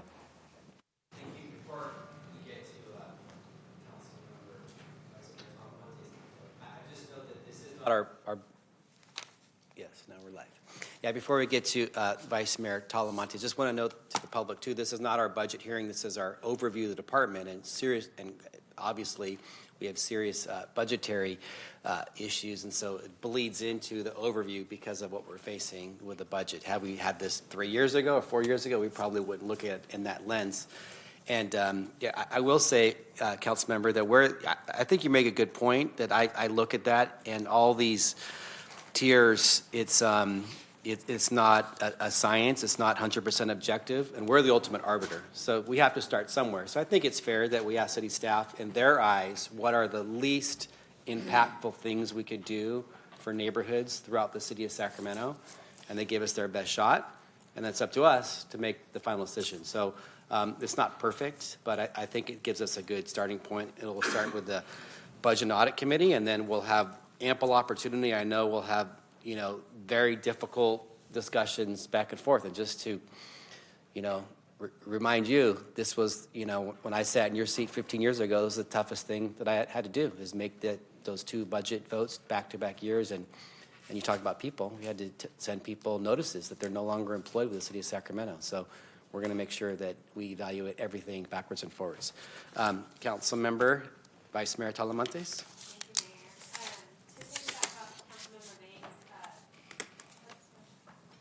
Not muted yet. All right, I'm good. To piggyback off of Councilmember Vang's comments, just so that the public knows, City Manager, can you please explain, so if people saw the charts of level 1, 2, 3, 4, 5, and I know the page was like 10 pages of cuts, and it was kind of small to read for some people, but can you explain what the process is going to look like and when it's going to come to B&A? Actually, as I said, the lists are public now. They're available on the city's website. We will be bringing those lists to Budget and Audit this next week on March 25th. And that will be the time that if our Budget and Audit Committee members have questions, that staff will be available from all of the departments to answer those questions. We can also, the information that was asked, we will be doing supplemental budget information as part of the Budget and Audit Committee reports, as well as anytime we come back for a budget item. So when council members ask questions that we don't have ready answers to, they will be included in those next pieces of information. And then we will propose a budget that will be released the week of April 28th, and that will include the actual package of reductions that were selected to balance the budget. And then when you hear from our assistant city managers representing these same groups of departments, they will be outlining the actual reductions that were included in the proposed budget that were chosen from those lists that we've given you. So they become like a menu, and then we've made some selections, and then council can do what their will is after the proposed budget is released on the 28th, or the week of the 28th. Okay, thank you so much. And addressing this budget deficit isn't going to be as easy for any of us. For the residents that came to comment, I agree that we need to focus on our core city services. To our city staff, we value you and the service that you do to the city of Sacramento and our community. And for us as council and leadership of the city of Sacramento, we need to figure out how to grow our revenues because our expenditures are outpacing our revenues. And if that means going back to the BOT measure to put it on the ballot again, but do it right this time, that means working with our economic development department to make sure that we can have more projects that are bringing money in.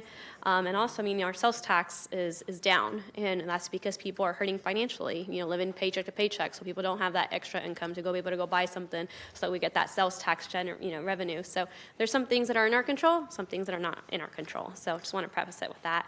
I have a few quick questions, and so for the first one's for Brian Pedro, Mr. Pedro. For the timeline for CalAIM, is there any dollar amount associated with that, or when we're going to become eligible to get those dollars? So we've applied, we were going through the application process, and there's a couple of layers of that. We finished that part. Once we get final on that, there'll be some training associated with it, and then we'll be able to start billing. Looking like June, July. Okay. I hesitate on giving a number to that. Average reimbursement for navigation services is around $400, $425 per individual per month. Okay. We have several individuals still out there that aren't signed up with CalAIM in the thousands. Okay. But that'll be a stable revenue source once we become eligible and we become. It's, so CalAIM is through 26, I believe it is, 26, I think. Oh, okay. And then they're looking at a continuation of that. Okay, thank you. That's all the questions for you. And then Chief Custamanta.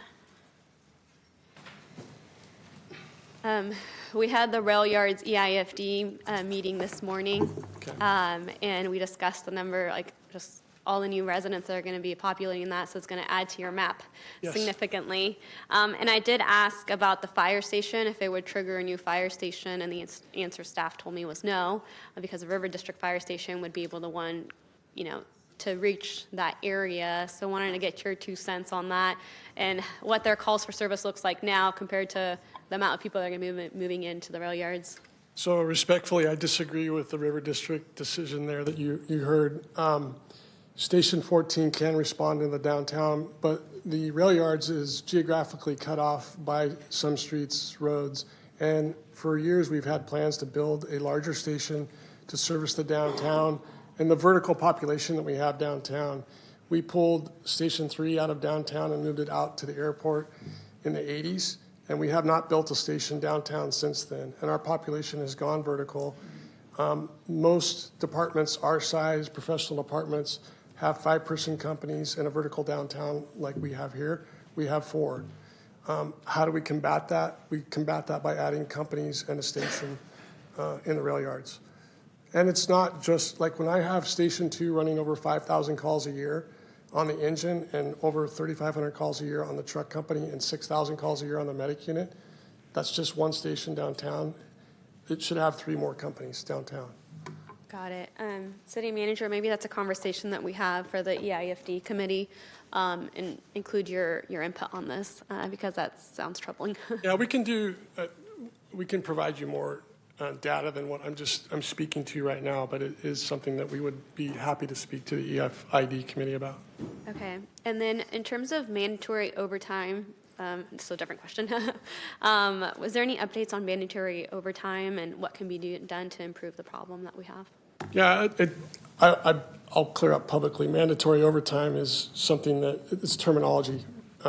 It's staffing of the 178 positions. And when we don't have enough people signed up, we can't let people go home. So that becomes a mandatory over time. Can we flatten that out and help the city and the fire department save money? Yes, we can. And I spoke to it briefly about having 2 academies a year. Right now, we have one big academy that started in January, and it graduates in June. We'll have retirements all summer long, and we won't start an academy again until next January. What I would propose is that we have 2 academies a year, again, like we have in the past. It stabilizes the vacancies that we talk about, but those vacancies are part of that 178 that go to work every day. So we'll have fewer vacancies, fewer mandatories.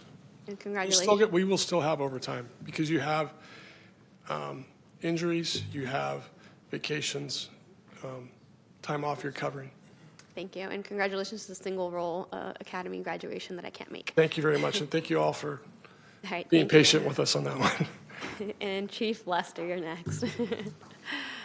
Thank you so much. I know we don't have a narcotics division, which, I mean, is painful to us, especially with now Prop 36. How do those two intertwine?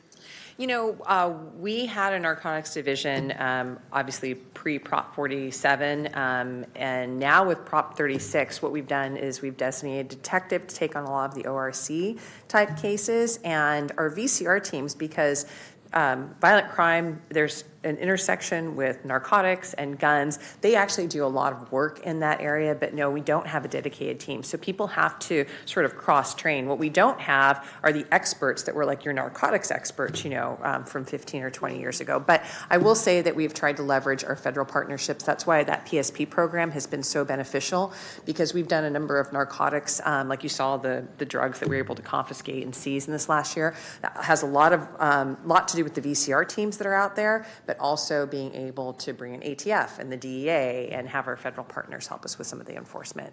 So we're very strategic about the task forces that we serve on. They have to benefit the city locally, but we do see some benefits. But that's the reality of not having a specific team to do that. Okay, thank you so much. Thank you. That's it. And I guess my last comment is, you know, when I first started at City Hall in 2018 and I met with every single department to understand what they do, everyone talks about this 2007, 2008, like golden era of the city of Sacramento before the recession, and how everyone wants to get back to that era. And I mean, the recession happened, and we came back, and then the pandemic happened. And I think we need to be real to ourselves, like, okay, we're not probably going to be able to get back to the 2007, 2008 golden era. And so are we going to make those sacrifices as we move forward as a city? And so I think for next year's presentations, I think let's start doing a reflection of 10 years ago today to today. So 2015 to 2025, and start reflecting on those numbers moving forward and that data moving forward.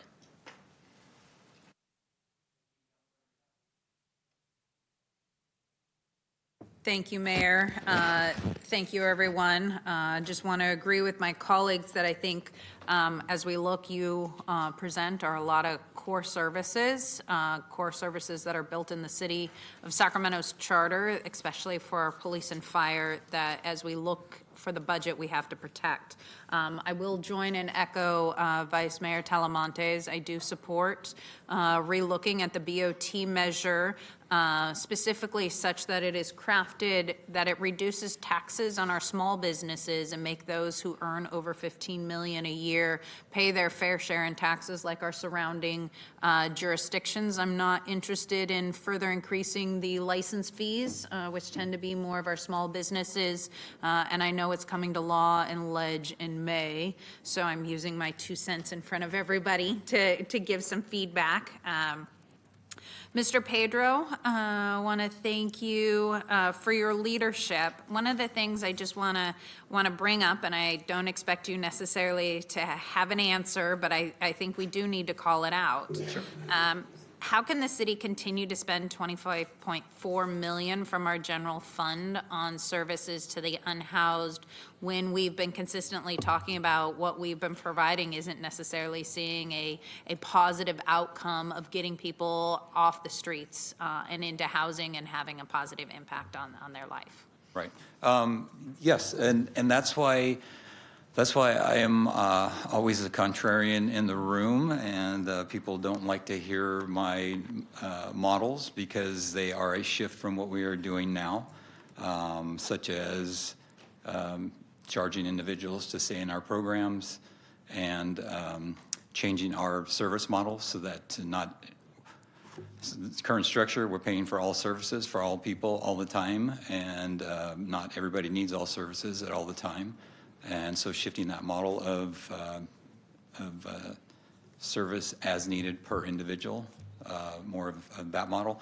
And then, you know, ultimately shifting some of this funding to getting some affordable housing. And when I say affordable, I mean, we're looking at a model right now, a permanent supportive housing model, and some other models that are, for lack of a better term, ultra low income housing to get people housed, charge a small rate for rent, and have them pay and create a sustainable model that the city is not constantly paying out every year to provide a mass amount of service. So there's a lot of things that we can do with the way we have it structured right now. Thank you. I mean, I do want to call out, we've had a 29% decrease in our homelessness in Sacramento based on the pit, but I do think we have to, as a council, look at our priorities when we have such a huge structural deficit that is outgoing structural deficit, and to me, taking the cuts majority on police and fire while keeping the unhoused services, which I don't think are running efficiently. Whole is not something that I'm supportive of. I know that this council 2 years ago asked for and started an audit on unhoused. Unfortunately, we know as amazing as our auditors are, it does take a while, but I think we need to do things faster, which I know under your leadership, we are looking at it, and I do support that, but I also acknowledge we can't continue to have $25 million come out of our general fund when we're not seeing a return on investment, when our community members are demanding that our officers respond to more calls, and our firefighters have not increased in building another station, yet they're taking more calls, and the city has grown over 15%, and we can't even meet the minimum standard of 4 minutes. More than likely, we can't even meet anywhere 8 minutes on a call based on the 2016 city gate. So I appreciate everything you're doing, but I do think as a city, as we move forward, we have to balance where the priorities are. But I just do want to say thank you, because I know you're trying to save money and create efficiencies. So keep at it. Yes, and I will say to a counterpoint to that is we did show reduction in 911 calls because we have the alternate response that we do, the incident management team, and having 311. If we pull that off the table, we might get more officers, we might get more firefighters. They're going to respond to more calls. It's going to absorb immediately. So just thinking of that equation, there is some value certainly in having our response. And I am supportive of IMT, but it's where's that balance as to where data proven that it shows where's the sweet spot that we get the return on investment. So thank you. Going to go a little out of order. Chief Lester. Can I clarify one thing too, just so y'all know?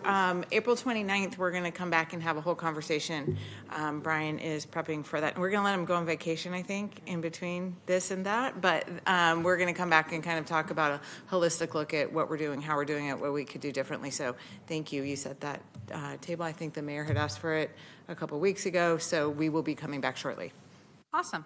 Stay tuned to anybody listening. Chief Lester, thank you for coming up with kind of like the 5-year view. I think it really says where we were before the pandemic, and what you are doing. Again, I support our core services and the Office of Violence Prevention. What, if anything, can our police department do to look at, because we know the fire department can charge certain fees. Does the police department have that same capabilities? No, as a matter of fact, people think, I think, that revenue from citations comes back to the general fund, and it does not. The majority of it goes to the state. We do get some vehicle license fee money, some SAV-TRU money. We get citizen. Pause just a second. I need to highlight that. So you get pulled over for speeding. Yeah, it's not coming back to the city of Sacramento. No.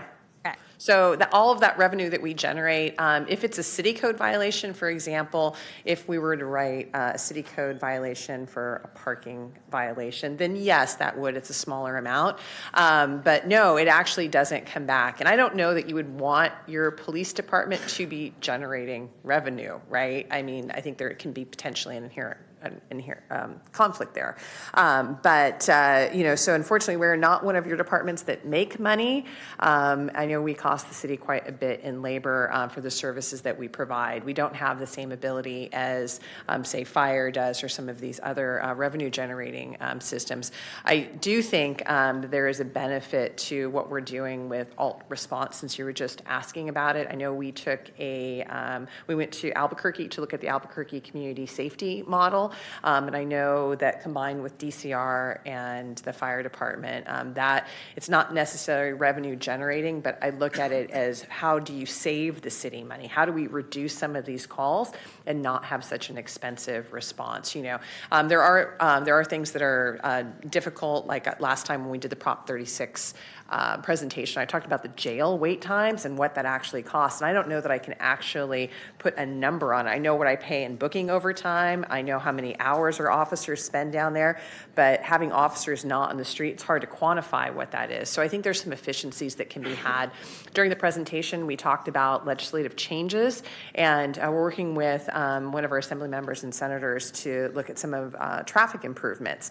And one thing that the state has slowly started to take a look at is automated traffic enforcement. And I would like to see those revenues somehow be funneled back into the city. I don't know if that's possible or not, but that was our recommendation. So it's not a police officer, but it's a speed camera or something else to have administrative penalties be routed back to the city. So we have made that recommendation.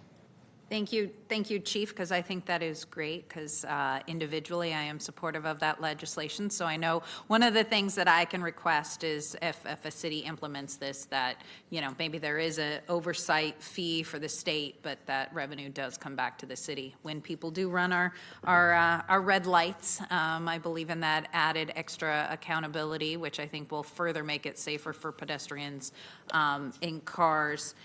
When you come back as we next have this conversation, I think it would be interesting because I do think we need to hear from how DCR Police and Fire are implementing an alternate response, because I know we have the single role and IMT and some of the things. What is the best practices plan for making sure that our officers may not be the right first responder, or we have, our single role ambulances, some handling the lower level, and what that looks like for coordination, because I know each of you are doing something, but I'm not sure I understand the comprehensive approach. So where fire, Mr. Pedro and you, Chief, come back and kind of how are we all working together to do that? Absolutely. I'm a big proponent. Thank you.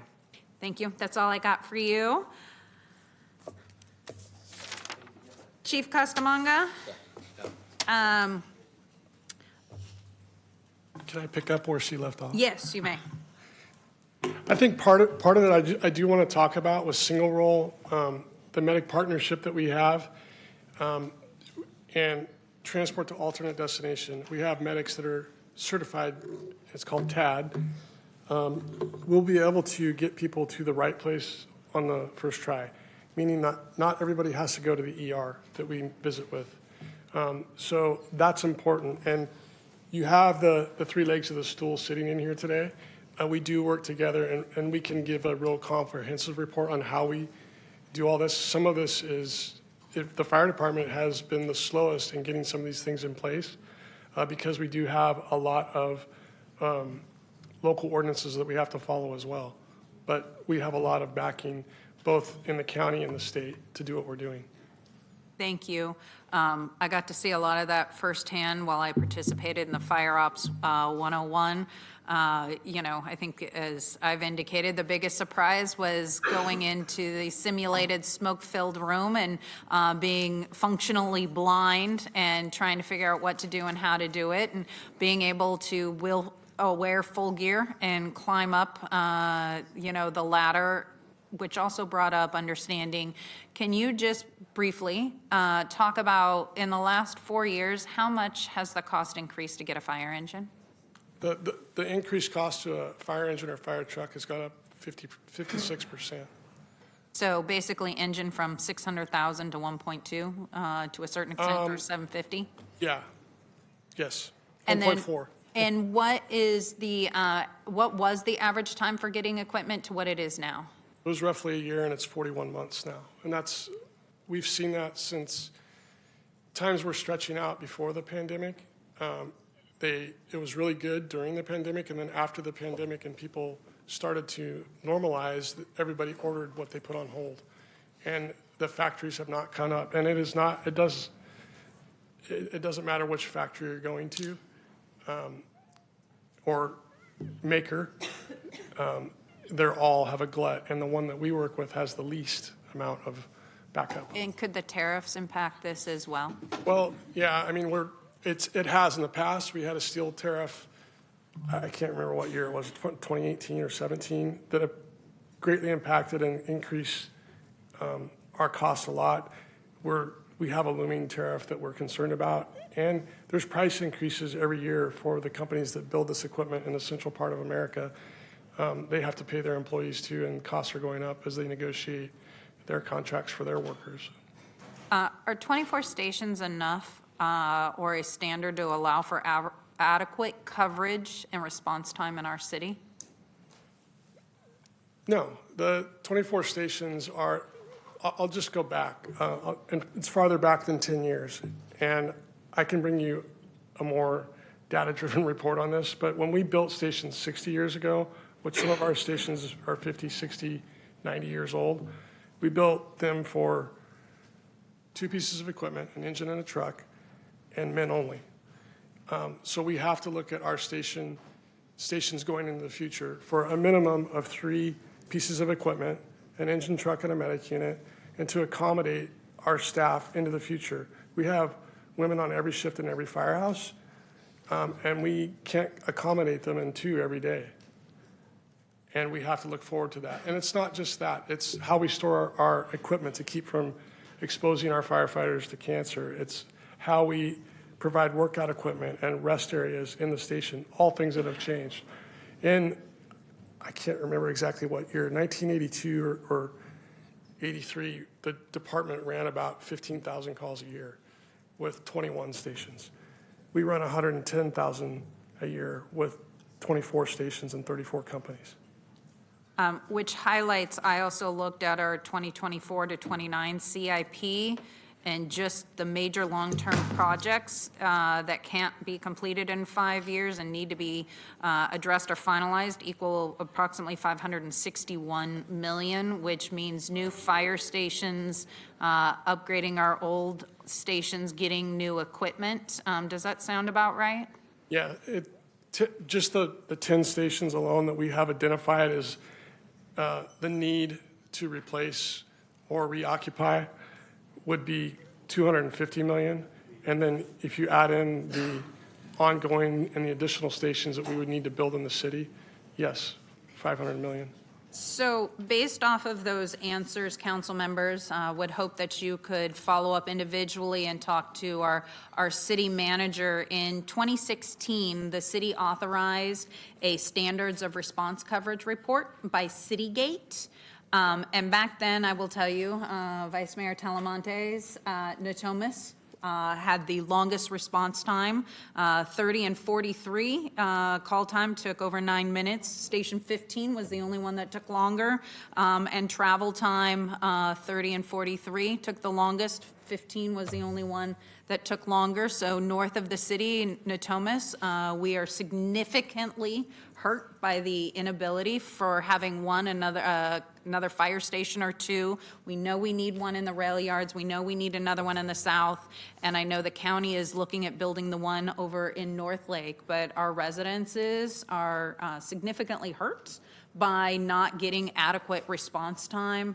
I know we need an upgraded, new fire station downtown. I think we need to look at and update the 2016 Citygate report, which please let the city manager know if you support that, because I think we need to look at what is a potential. You saw Sacramento County do a bond measure to update and support its fire stations, rebuild, modernize, and get equipment. The fact that our fire department gets $3 million CIP a year barely covers an engine and a truck. And we know we need to do more than that, but in order to really understand our need and how I think the fire in LA really highlighted that can happen here, what it looks like. And I would hope that you could talk to our city manager to say you support updating the Citygate report from 2016 to really look at what we need to do to create safety in our city. But I want to thank you for answering my questions. Thank you. Okay, thank you. Just a few comments. I think that we've hit this. This is, first of all, this is extremely helpful for me as the new mayor, and I assume council members Pluckybaum and Dickinson, getting an overview of departments that we know a lot about, but having the slides and analysis of where we've been and where we're headed, especially coming up to the budget, is extremely helpful. Just a few things I want to share. So first, DCR, thank you for the work that you do. I know some folks earlier said we should get rid of you, and no, absolutely not. I think you're all doing a great job. I just want to say one thing, kudos for saving us money on contracts, looking to do things differently. I just want to say every penny that you save, in my view, goes back to DCR to do more DCR work. And that's not clearing encampments, which I know is a part of your assignment, but most importantly, opening up shelter, especially tiny home shelters. The congregate ones just aren't as effective, and we've seen success with these tiny home ones. So every penny that you save through this, I view, goes back to you to open up more locations so those 311 calls can be effective in getting people into needed shelter off of the street. So thank you. And then for PD, I just think it's important to note, and maybe the chief can kind of wander up here and comment on these two things, is the vacancies is a big issue and how it's scored in the budget. But I think it's key to say that those monies are key to pay for backfilling and pay for overtime for people to fill. When a roll call happens, you need X amount of people to fill the patrol slots. And so whether it's a person that's filled because we paying someone a paycheck or using that money to pay somebody else, either way, we need that money to fill the slot for roll call, right? You're 100% correct. And actually, we track that very closely to see every line item that we're paying overtime for. Not only does it go to support patrol, but also things like demonstrations. Our comm center, like all comm centers across the country, are pretty short right now. Most are 30+% down, including ours. And we have 911 call time or 911 answer times that are state required. And so we are able to explain that. Certainly, with a 20-minute presentation, I couldn't bring that here, but we definitely have that, and I can provide what we're budgeted for, what we spend, and where we spend it, and why. Yeah, and I think it's a good point that Vice Mayor brings up, that 2008 and 9, really 6 through 8, when that big rush, all those Natomas homes were built, all that flush of property tax money coming to the city, when we were approving new fire stations and hiring new police officers, those were the good old days, and I'm not sure that's happening again. This is kind of the new normal. So I get that, but I think it is important to note, and it's amazing that we have 65,000 more people and 152 fewer people who are police personnel. Granted, Yeah, and about half are sworn. So that's wild. When you tell that to people in the public, and I did for a year and a half, just focusing on this pure mathematics, people are just blown away by that. What are you telling me this? So how would you describe how we've been able to do that and not have a severe impact on community safety, that 150 fewer people working for PD and 65,000 more people. Yeah, and that's actually, and I, was thinking about when you made the comment, I'm not typically somebody who looks back and says, oh, we did it this way and we always have to do it that way. We have gotten a lot more efficient. You've got an extremely group of very talented commanders in the back. We demand a lot of them. I think a lot of it has to do with leveraging technology, making sure that we use data the right way. Like traffic is a great example of that. If we just sent 8 traffic officers out into the city and said, write tickets every day, you would not have seen those reductions, but you saw those reductions because they work with traffic engineering. They look at the high collision intersections. Everyone has traffic complaints, I know, in your district that we focus on. So we're very strategic about doing that. So I would say from the reductions, 15 years ago, 17 years ago, we've gotten much better in providing public safety with limited resources. And I think the reason that we go back to sort of that bar is because I think a lot of us feel like we were keeping pace with city growth, and it stopped. And thank goodness for Measure U and for the work that the mayor and council have done to really try and uphold a lot of key and core services. But I do think we're at that point where the city continues to grow. We look at different areas and think, how are we going to police that? How are we going to provide fire services? Because we know our staff is not growing. And I think we would be remiss if we weren't very honest and transparent about that during these decision-making processes. Thank you. And I don't have any other fire comments, but Chief, I want to let you know to be ready. Friday night, we're going to be out there for 12 hours. I'm not doing the 24 hours. I know I'm shamed. I know I'm shamed because I have Little League opening days Saturday morning, but I know my colleagues have said that you don't really count as a ride-along unless you do a full 24, but Wait, so I'll start with 12. Mayor, you're going to throw a baseball after doing 12 hours of a ride-along? And maybe go on a bike ride with Lucky Bumps. So what else I need to do? Okay, make sure they wear a helmet when they throw the baseball. Yes, okay. And you'll get a cool jacket with your name on it. Okay. All right. Thank you.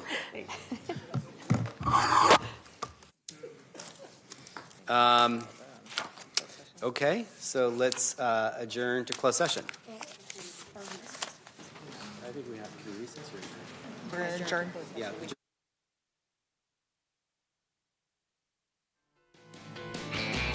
We will now Read into the adjourn to a record the special items. meeting for the purpose of a closed session. We have a quorum of council members in chambers. There are 2 items on the agenda. Item number 1, pursuant to Government Code Section 54956.9D, David 1, to discuss matters pertaining to pending litigation, People of the State of California versus City of Sacramento, Sacramento County Superior Court Case Number 23, Charles Victor 008658. Item number 2, pursuant to Government Code Section 54956.9 D David 1, to discuss matters pertaining to pending litigation, Prime Auctions LLC et al. V. City of Sacramento, Sacramento County Superior Court Case Number 23, Charles Victor 008662. We have no speakers on any of the closed session agenda items, and Mayor, you may adjourn to closed session. We're adjourned. Thank you.